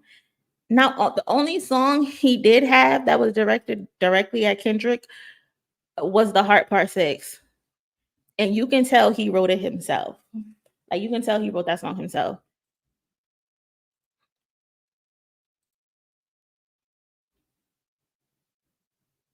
He did? Oh, you talking about the what is her name? Dejanay girl? Is that who you're talking about? We just going to have a 6ix9ine God list from now. Jen, we gotta make a list. Rich there was entirely directed to Drake. Is it Eddie? Kendrick got so many songs directed at that man. Like, you was not listening, Drake. How Uptown was supposed to be Summer Vibes. How Uptown was hot bag of shit. He keep using streamers and stories to manipulate the audience again. Of course, that's what he's gonna do. That's exactly what he was gonna do. But he got mad. Y'all remember he got mad at Kai Cenat though, and he blocked him because Kai Cenat said, "Nigga, you need to fight back." He blocked Kai Cenat after he texted him, "Hey, get on stream" or something like that in the Instagram DM, and then I think it was Meet the Grams dropped, and Kai Cenat was like, "Yo, like you losing, nigga," and Drake blocked him. And Kai Cenat shared it on his stream. And then like an hour or two later, he got a text from another number saying, "Oh no, this is my new number." Why you get a new number all of a sudden, Drake? And then you got the new number right after Meet the Grams drop. So you know there was a fucking mole. That's the only reason why you changed your number. You got rid of them writers because the Heart Part 6 was evidence of that. And you changed your fucking phone number right after Meet the Grams. Drake, you so stupid. I honestly think Kendrick is closer to Michael Jackson than Drake. To be honest, I just think Kendrick is Kendrick. And Kendrick likes Prince. I think he likes Michael Jackson as well, but you know, they do the Michael Jackson Prince thing. But as an artist, he's up there. As a performer, as an artist, he's up there. And people don't even fucking realize what they're seeing. Because and that's a fault of Kendrick as well, because he plays the back so much. Like I just posted earlier. Hold on. I just posted earlier that people don't even realize that Kendrick Lamar has a fucking diamond song. And it's because he hasn't updated his certifications from 2018. The nigga just don't give a fuck. He don't care. Kendrick is sitting on 3 or 4 diamond songs, but he don't care. These little kids think that he just some random ass rapper. Yes, that killed me. That killed me. Seeing that the Heart Part 4, I think it is, where Kendrick says, "Y'all got to April the 7th to get y'all shit together." 7 years later, on April 7th, J. Cole gets on stage and apologizes. This motherfucker is living in, I don't even know what the word is to call it. But he's living in a fucking paranormal universe. Like, how does that happen? Do you think Drake dropping the same day as Mustard album is a coincidence? I mean, it's a song versus an album, and people think Kendrick is on Mustard album. There's a track that was blurred out, I think it was, and it's called 7 on 7 or 7 for 7, and people are thinking it's Kendrick. So we shall see. I don't think it was intentional, because it's not Drake's song. Well, he's the main singer on it, but it's Gordo, the producer song, kind of like DJ Khaled or whatever. But we'll see. And if Kendrick is on that album and then Drake drops, they're gonna be comparing those songs to each other, and they're gonna be watching those charts to see who doing numbers. He said, "I can't sleep." That's all that big talk. J. Cole knows he can't fuck with Kendrick Lamar. Go listen to Black Friday. Cook them. They were talking about positivity after he posted that.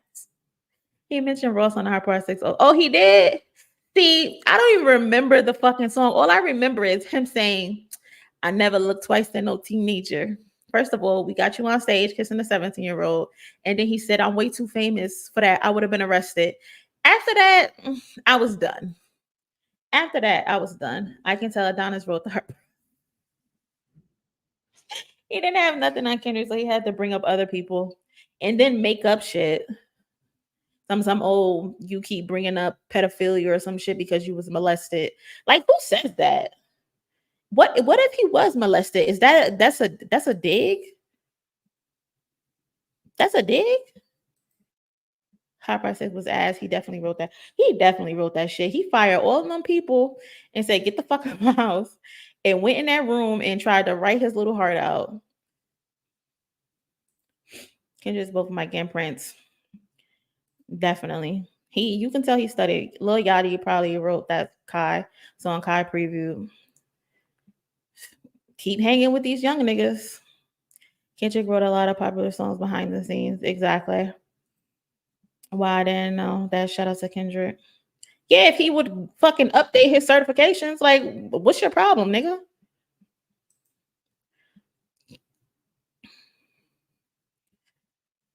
It really is. I'm doing the To Pimp a Butterfly album reaction on Saturday. I've heard like 6 of the songs on there, but like the deep cuts I haven't heard, so I'm gonna listen to them on Saturday. I think I'm gonna go live like around 2:00 maybe. I had some stuff to do in the morning. Right, that song was ass. I listened to the Hard Part 6 once and cut it the fuck off. No charge for Drake when The Weeknd dropped his album. Yeah, I heard The Weeknd is coming out too. Have you seen videos by Depre? He's been doing a commentary on the beef. No, I haven't. I'm gonna have to look into him.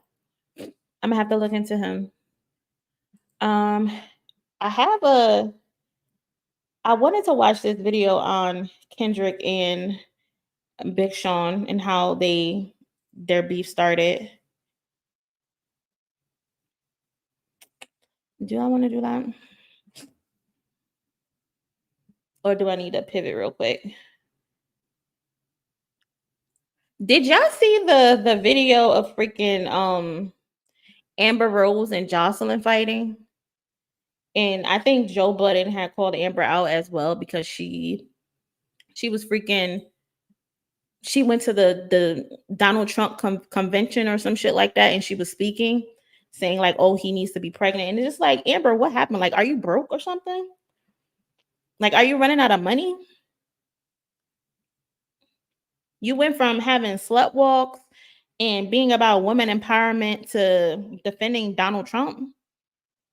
Like, what's going on with that? And then they released the video of her and Joseline getting into it. I think they were arguing about Amber being confused about her race and that she doesn't want to be black or some shit like that. She really not. Like, she she shocked. She low key shocked me. Like, of course, I'm not like no fan of hers or anything, but like I see stuff on the internet about her or whatever, and I know, of course, she was connected to Kanye West, and that's how we mainly know her, aside from like being in videos. But I knew that she did things in regards to the betterment of women. Some people, of course, didn't like her slut walks or whatever, but she did those things for a reason. But then you get on the internet and you show up to the Republican convention talking about, oh, we need to vote for Donald Trump. Like, are you broke or something?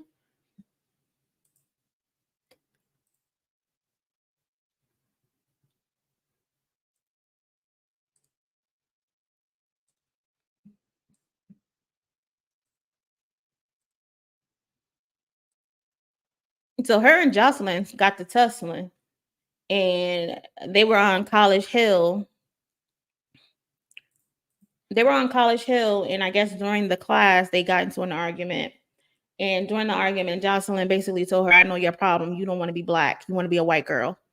And Amber got up, was acting like she was leaving the classroom, but then she ended up punching Joseline, and they fought. But during the show, BET cut the cameras, of course.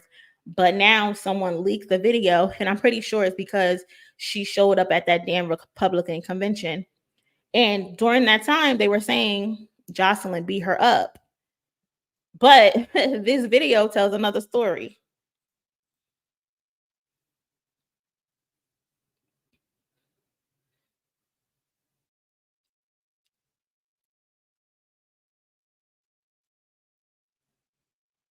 Yikes. So from what I'm seeing is Amber low-key won the fight.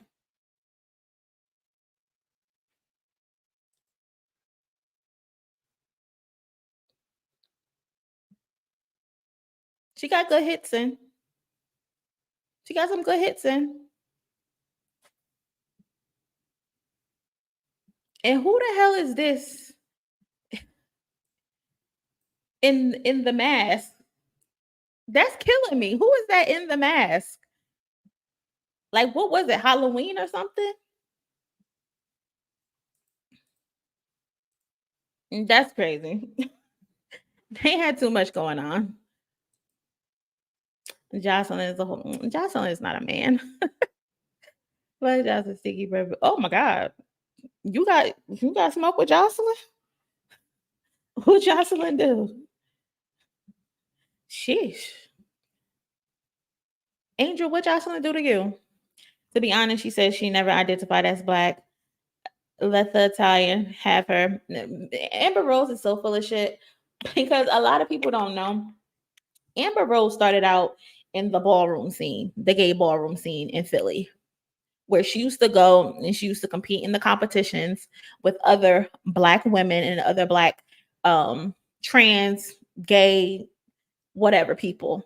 So your come up came from you being from Philly and embracing your black side in these black spaces.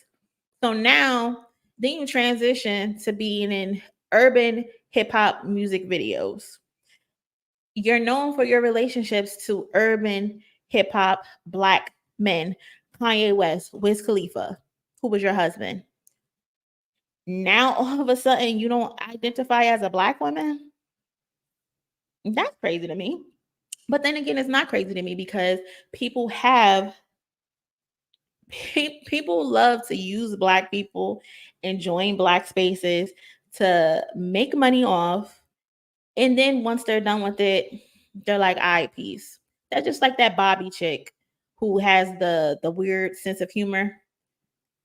She started out doing interviews with white people. Those didn't pop off. And then she started interviewing black people. This is Drake's fault because he introduced her. Another reason why I don't like Drake. You stay bringing other colonizers into the culture, and now we got to deal with them forever.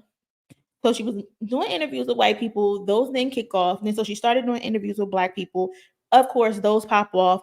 And now she's making all this money. Then she leaves again and goes back to the white people to do interviews. Those aren't working anymore. And now she finds herself back doing interviews with Black people. And I think YG was the most recent interview. Like, we keep allowing these people to use us, and then when they show themselves, everybody's like, well, damn, what happened? What happened? Yeah. She definitely sucker punched her because she it looks like, I guess Joseline assumed like she was walking out to leave because she was upset about the argument. But Joseline should have gotten up. Even if she was about to leave, she still should have gotten up. But I guess she was caught off in the moment. I think personally, if they went head up, Joseline probably won. But she definitely sucker punched her. That's why Tommy was gonna run her ass over. What? Angel, what's going on? Are you talking about Tommy that was on Love and Hip Hop? Houseway, she was in a bad position to put her head down. I think Joss would have worked her if it kept rolling. I agree, Jimmy. I definitely agree. I think she knew to get her off guard. She definitely knew to get her off guard. And the only reason I say she won that fight because her punches were connecting. It looks like Joseline was trying to hold on. Let me see if I can share my screen again.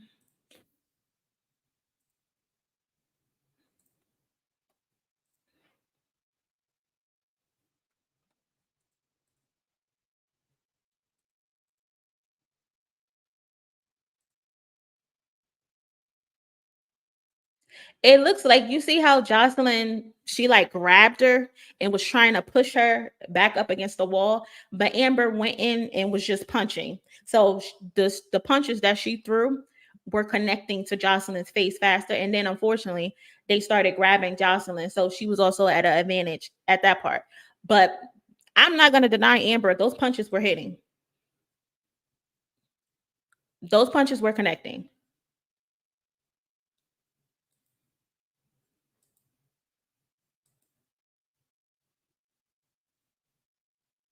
The only thing is Joseline was trying to ram her up against the wall. She got her good because she hit her in the head.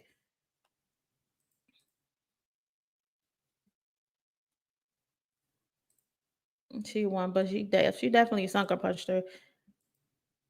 Why they always grabbing the wigs? I know Joseline was mad as fuck because she couldn't grab that bald ass head. I know she was mad. I know she was mad. She did Amber grab hair? Did she? Yeah, she tried to get a grip. Mm-hmm. Yeah, she had a grip on her. She definitely had a grip on her. And, she was never Black anyway. She's biracial, like so many other folks in the entertainment industry. Right. Kanye was definitely in that room. Which room? Amber Rose is raising Black children. That's scary. Amber's a fool. The OG colonizer. He just bringing his people. This is why gay people. In fact, that's what Kendrick is trying to say. But here you go, fucking Lupe Fiasco, being a bitch ass nigga. If we gonna keep racially identifying people, we should do like South Africans and let multiracial people have their own culture and stuff. Make them choose. Ain't working. Fact. I feel like Drake identified with being a Jewish kid. Then yeah, he did, because there's an interview where he said he's just a wholesome Jewish kid or some shit like that. In my opinion, Drake is more of a Jewish kid playing a role of a Black kid. 100%. 100%. My thing with Drake is like, you decided to cosplay as a Black man, but then you pick the worst type of Black man. If there was one to exist, you pick the worst type of Black man to cosplay. Like, why didn't you fucking cosplay like Denzel Washington or some shit, especially with the acting? Like, you could cosplay any type of Black man in the world. You picked some random fictional thug, mob ties type of guy. Like, you're a weirdo. You felt Amber in the gay strip room. Yeah. Would not shock me. Because she had a girlfriend back then when she was doing the balls. the best role of his life is when he was typecasted as Drake. I'm telling you, that man need an Oscar. That man need an Oscar. I'm surprised he hasn't been in any more like big movies. Like, you know how like at one point artists, they do what they do and then they transition to being a movie star. I'm surprised he hasn't done that yet. Especially at his big age. He gangsta equals black. Fucking Malibu most wanted. Fucking Malibu most wanted.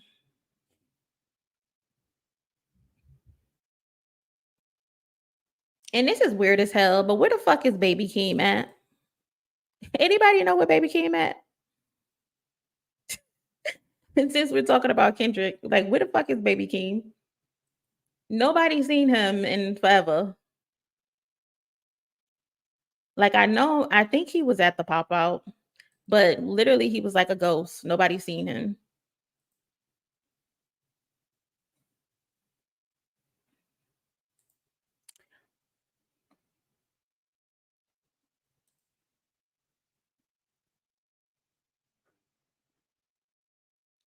Let me put this over here.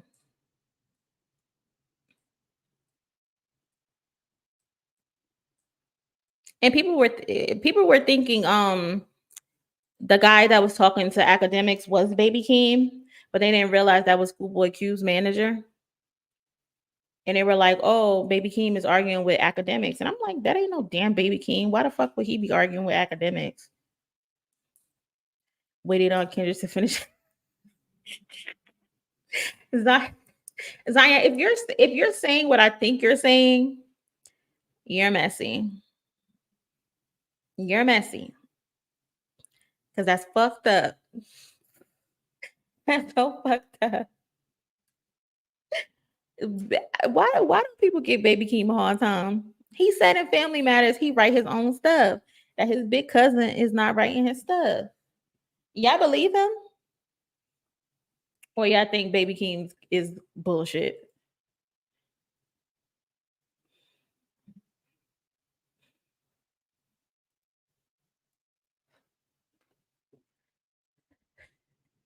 Zion's crazy. You think Kendrick pull Baby Keem, and that's what sucks about being the little cousin or the prodigy. Is that the right word? Of someone who's so fucking great, because no matter what you do, they're gonna always compare you to him. And that's unfortunate, especially with how much success Baby Keem has had out of the gate. They like them Kendrick trophies. We hear the Kendrick flow. We do. But I'll be trying to give Kendrick Baby Keem the benefit of the doubt. But if it walk like a duck and it quack like a duck, it's a fucking duck. It's a duck. Yeah, I like Baby Keem. I do. I like Baby Keem. Let's watch this video. I was going for my cousin when we were battle rapping. Did cousin win the battle? Did he win 2-1 or 3-0? And don't lie, Zion. Don't lie.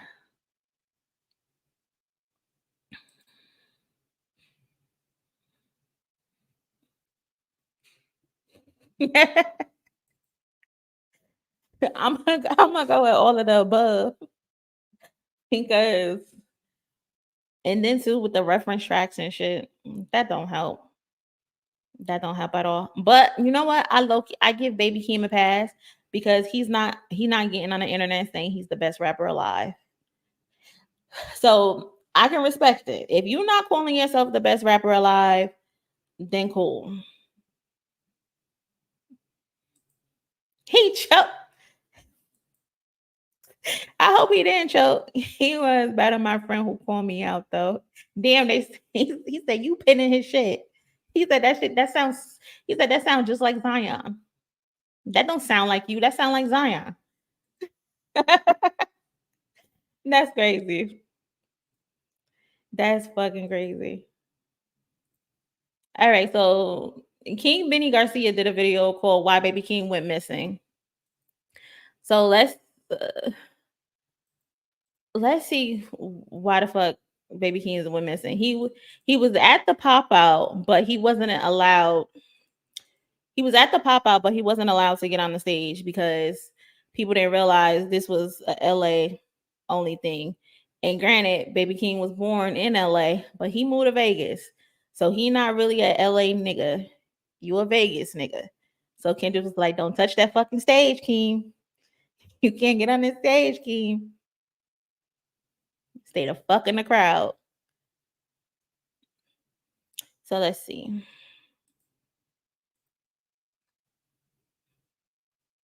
Oh, wait, my video's mute. Keem have the musical skill.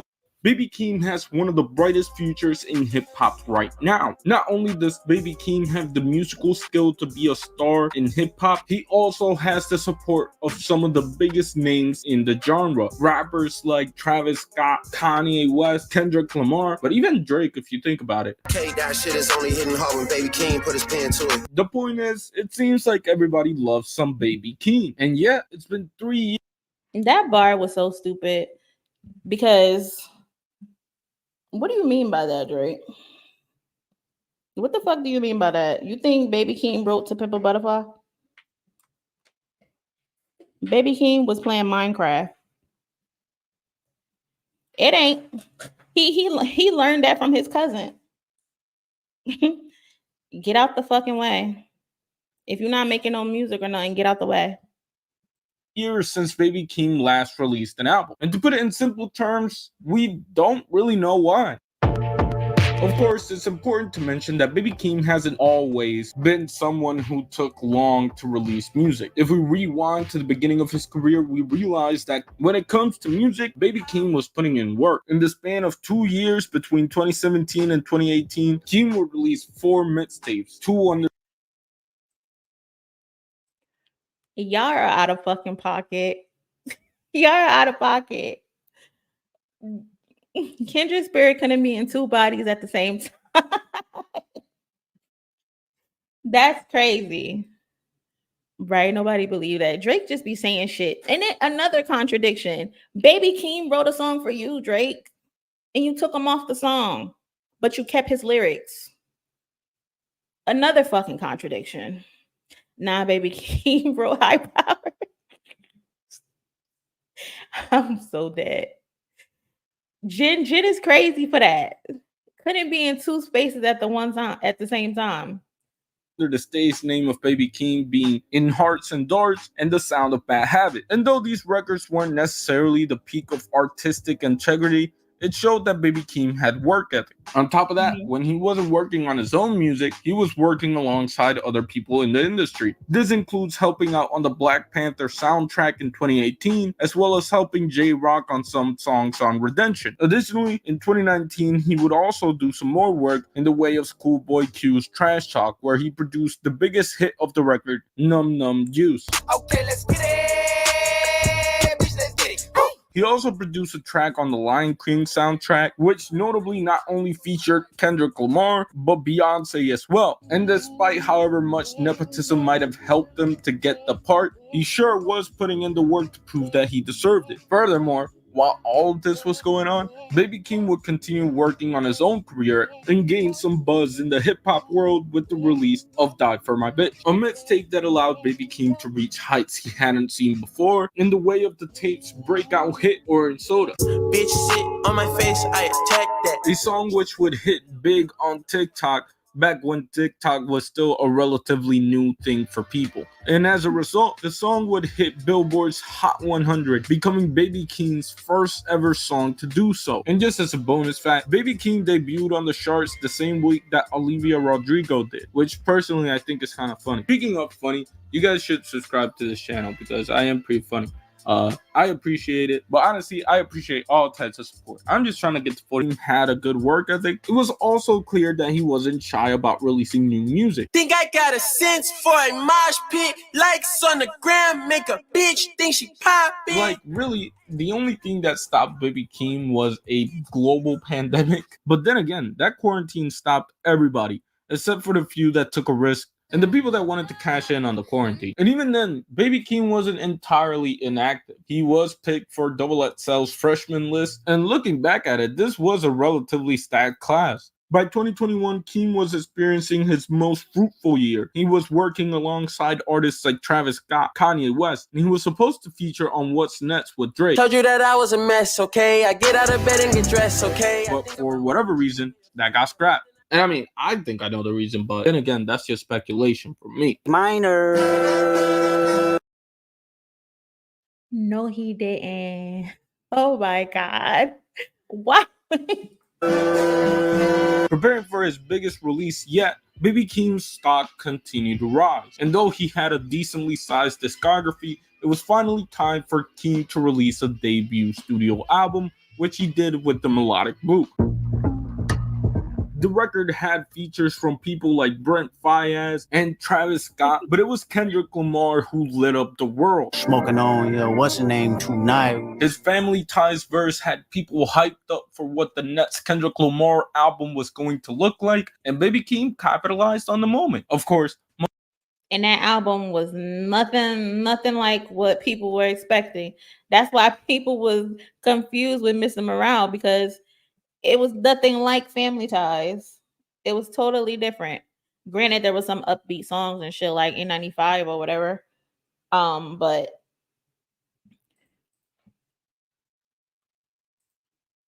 that shit just rhymed. That's all Drake was concerned with. Bro can't read a room. If he could, he wouldn't have gotten pissed off by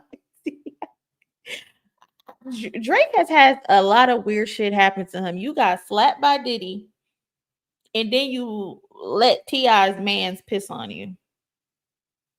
What the fuck else be going on, Drake? Drake's verse has to profit from being lame. I'm telling you. He stole from Baby Keem too. Exactly. He stole from everybody. Baby Keem got a baby mama? What the fuck is going on? But yeah, I think at the end of Family Ties, he said, number 2, keep DMing my bitch. I'm dead. Oh, Count Me Out is my shit. I love the music video, but I hate that it's not the same like the song. But I get it. He had a golden shower. Freaky ass nigga. Freaky frog. Most people were going to listen to the song for Kendrick Lamar, but Baby Keem did his thing. And the same can be said for most of the record, especially because when it comes to debut studio albums, there's not a lot of albums in the 2020s that are as memorable as Baby Keem. Everything was looking good, but what might not look good is your personal information on random websites. And if you would like to protect yourself from these data brokers selling your information, or will file a hack, which over 73 long passwords at the Bureau Garcia, or don't let these or the Melodic Blue mark the beginning of a promising career for Baby Keem. Not only did it prove that Baby Keem could perform on the big stage, it also showed that commercially and critically, Baby Keem had something to prove. And he would continue to prove that he was a force to be reckoned with in the way of collaborating. Not only did he make an appearance on Kanye West's Donda, he also would have made an appearance on Donda 2 had it released, or I guess had it released the streaming services. Is Baby Keem an industry plant?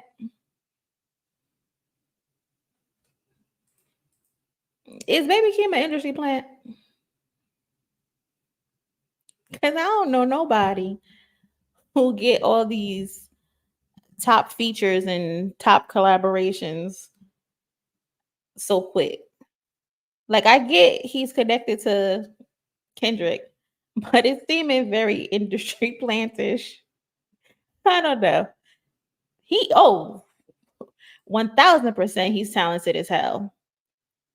But I think if it was anybody else, people would say he's an industry plant.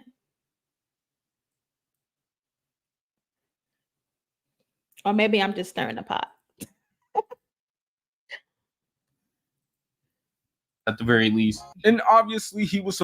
And to be honest, I get why in the beginning it was like a mystery if him and Kendrick were related. And I get why he didn't want to come out the gate and say, oh, that's my cousin. Because people would probably be like, oh, this nigga's a plant. A big part on Kendrick Lamar's Mr. Morale and the Big Steppers, Tell me what you would do for a where he was predominantly featured both on production as well as the rapping side. That little clip right there, people are so childish. They're like, oh, why did he kiss Kendrick? If you listen to the fucking lyrics, it tells you why he kissed them. It's referring to Judas. Kendrick Lamar's Mr. Morale and the Big Steppers, Tell me what you would do for a where he was predominantly featured both on production as well as the rapping side. By the way, Savior Interlude is like a top 3 song in the album, but that's just me though. And then he would round out 2022 by releasing a deluxe version to the Melodic Blue. Hey, not gonna lie, that one rhymed. I'm not used to my lines rhyming, I ain't gonna lie. And then Baby Keem just kind of disappeared. And I only say kind of because technically he has been in the public eye. But in terms of music, there hasn't been a lot from Baby Keem, which for a young rapper, especially of the level of Baby Keem, seems very odd. Like, I don't know, usually every artist has not that much of a gap between their second album and their debut album. On top of that, rappers just kind of do a lot of features. But outside of 2023's The Hillbillies, Baby Keem's been dead quiet. And it got to the point where... Did y'all like this song, The Hillbillies? People, Drake fans just finally found out that this is a sticky, they're mocking Sticky. Like, they literally just found this out like 2 weeks on Twitter and their fucking mind was blown. They're like, oh, they stole Kendrick's song, they stole Drake's song, they stole his flow. You guys are so stupid. This song was nominated for a fucking Grammy. Like, what rock do y'all be living under? They're clearly mocking Drake. Are you listening to the lyrics? Please get those girls off the fucking stage. Somebody's going to get taken. They're calling him a predator. Drake has some of the worst fans in the world. Where Baby Keem fans were so desperate for content, they found his old YouTube channel, but it still didn't explain Baby Keem's lack of activity. But there's one very obvious thing as to why Baby Keem hasn't released music, and it's because of Kendrick Lamar. Now, I'm not saying that Baby Keem is going to become this 855-day level rapper, but he's definitely on tour with an 855-day level rapper. And as far as I know, I don't even know when this tour ends. The Big Steppers tour has gone all over the world, and opening for Kendrick Lamar has been Baby Keem. And touring as it is already exhausting, but I can't imagine what it's like to be on a world tour at such an early age. I'm also not sure if Baby Keem has a studio set up in Germany, so, you know, there's no time for him to record songs. And the other reason why I say it's because of Kendrick Lamar is because, you know, the whole Drake thing, like, I don't know. I think if there's anybody that knew how things were going to get, it was probably Baby Keem, especially since he's been dissing Drake since 2021. And because I find it hard to believe that Kendrick Lamar just kept everybody out of the loop. That verse could not have been sporadic. Anyways, though, with everything settling down now, I feel like a Baby Keem album should be around the corner. And around the corner could be like a year from now. Maybe even less than that. I guess we'll see. Anyways, yeah, shout out to Aura.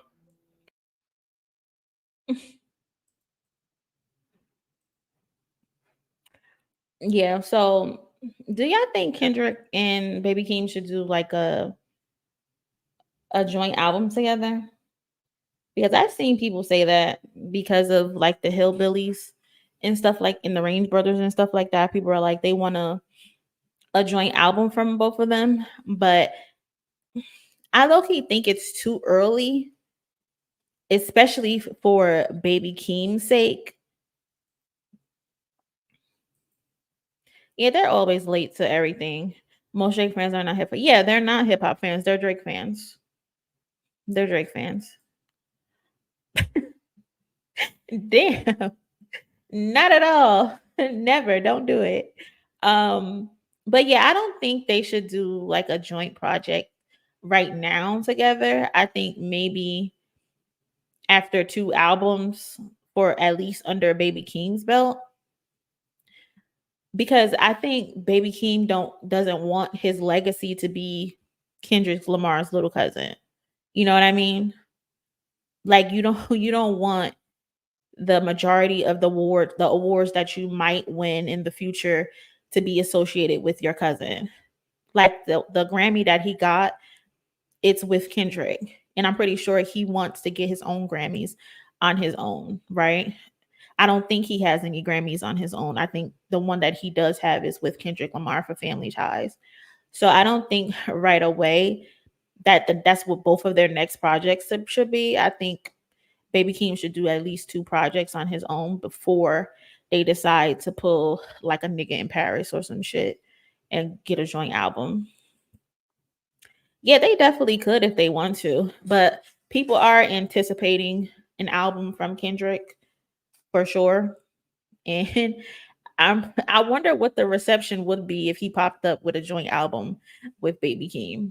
You see how they acted with Mr. Morale once we got Family Ties, and it was totally different. Kendrick should do a solo album full of hits. Yeah, similar to kind of like Damn.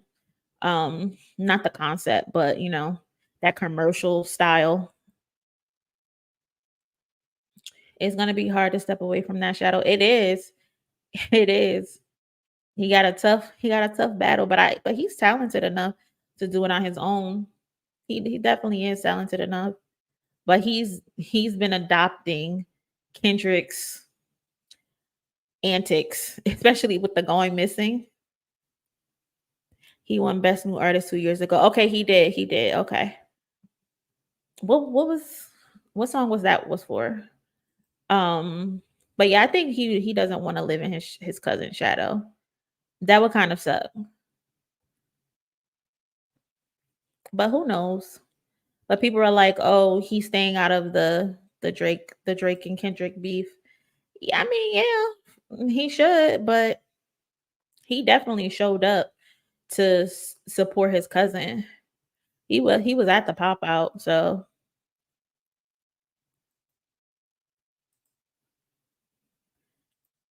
art is a journey. That's a fact, Shelly.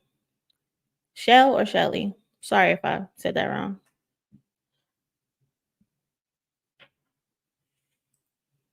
That new snippet from the Not Like Us video. Zion, I'm trying not to even think about that snippet because I don't think we getting that shit. I got too much PTSD. He's notorious. He's notorious for putting out stuff or he's saving stuff and then we just never get it. He not about to trick me again. He not. He don't upstate his certifications. He pop up when he want to. He give us snippets when he want to. Being a Kendrick Lamar fan is stressful. Drake probably did some snake shit to Keem also. I mean, we just saw he basically stole a song. Shell. Okay. We not, and it's okay. Zion is not okay. It's not okay. We gotta say it's okay, but it's not okay. It's not okay. You know how long I've heard from. Sometimes I'll be just like, fuck Kendrick. I'll be like, fuck that nigga. Because it's ridiculous. And I think the snippet sounds very much West Coast. That snippet was probably from one of the diss tracks. It would not shock me. It would not shock me. It wouldn't shock me.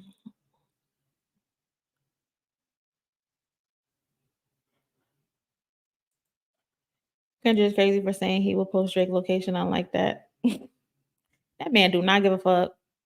Childish Gambino said that too in his new diss song to Drake about his location is on a map or something like that. So now I think we'll hear more of it. We probably won't. It definitely sounded West Coast-ish. So, and that's what people think the concept of the next album is. So, who knows? Hang tight.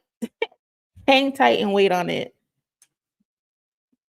It's bad when people on TikTok and YouTube are making mixes of a 15-second snippet because we want it so bad. I need all my babies. Yeah. Yeah. Low key, I have a short that I haven't posted yet where I feel like that song, that snippet is a continuation from Buried Alive. I'm not confident in my theory yet, but I think it's a follow-up from Buried Alive. Especially since Drake put out that Buried Alive parody that nobody seems to remember he did because he posted it and then I think he took it down. Like he did all his songs mainly, but he did that Buried Alive parody after 616 in LA dropped. And I think he got the message. They saying that Kendrick snippet is him mentioning the titles of all the songs Drake stole. I saw that as well, but I think you can do that with any song on Spotify. So I don't know how legit that is. I don't know. Chubbs Escobar. Chubbs. Is you Drake Chubbs? But I think I'm gonna get off of here. I appreciate everybody that came in here and chatted with me. I'll probably try to do this. This is my first time doing my reactions like this. It went pretty good. I thought it was gonna go terrible, but it went pretty decent. So I appreciate all of you all for taking the time to chill with me.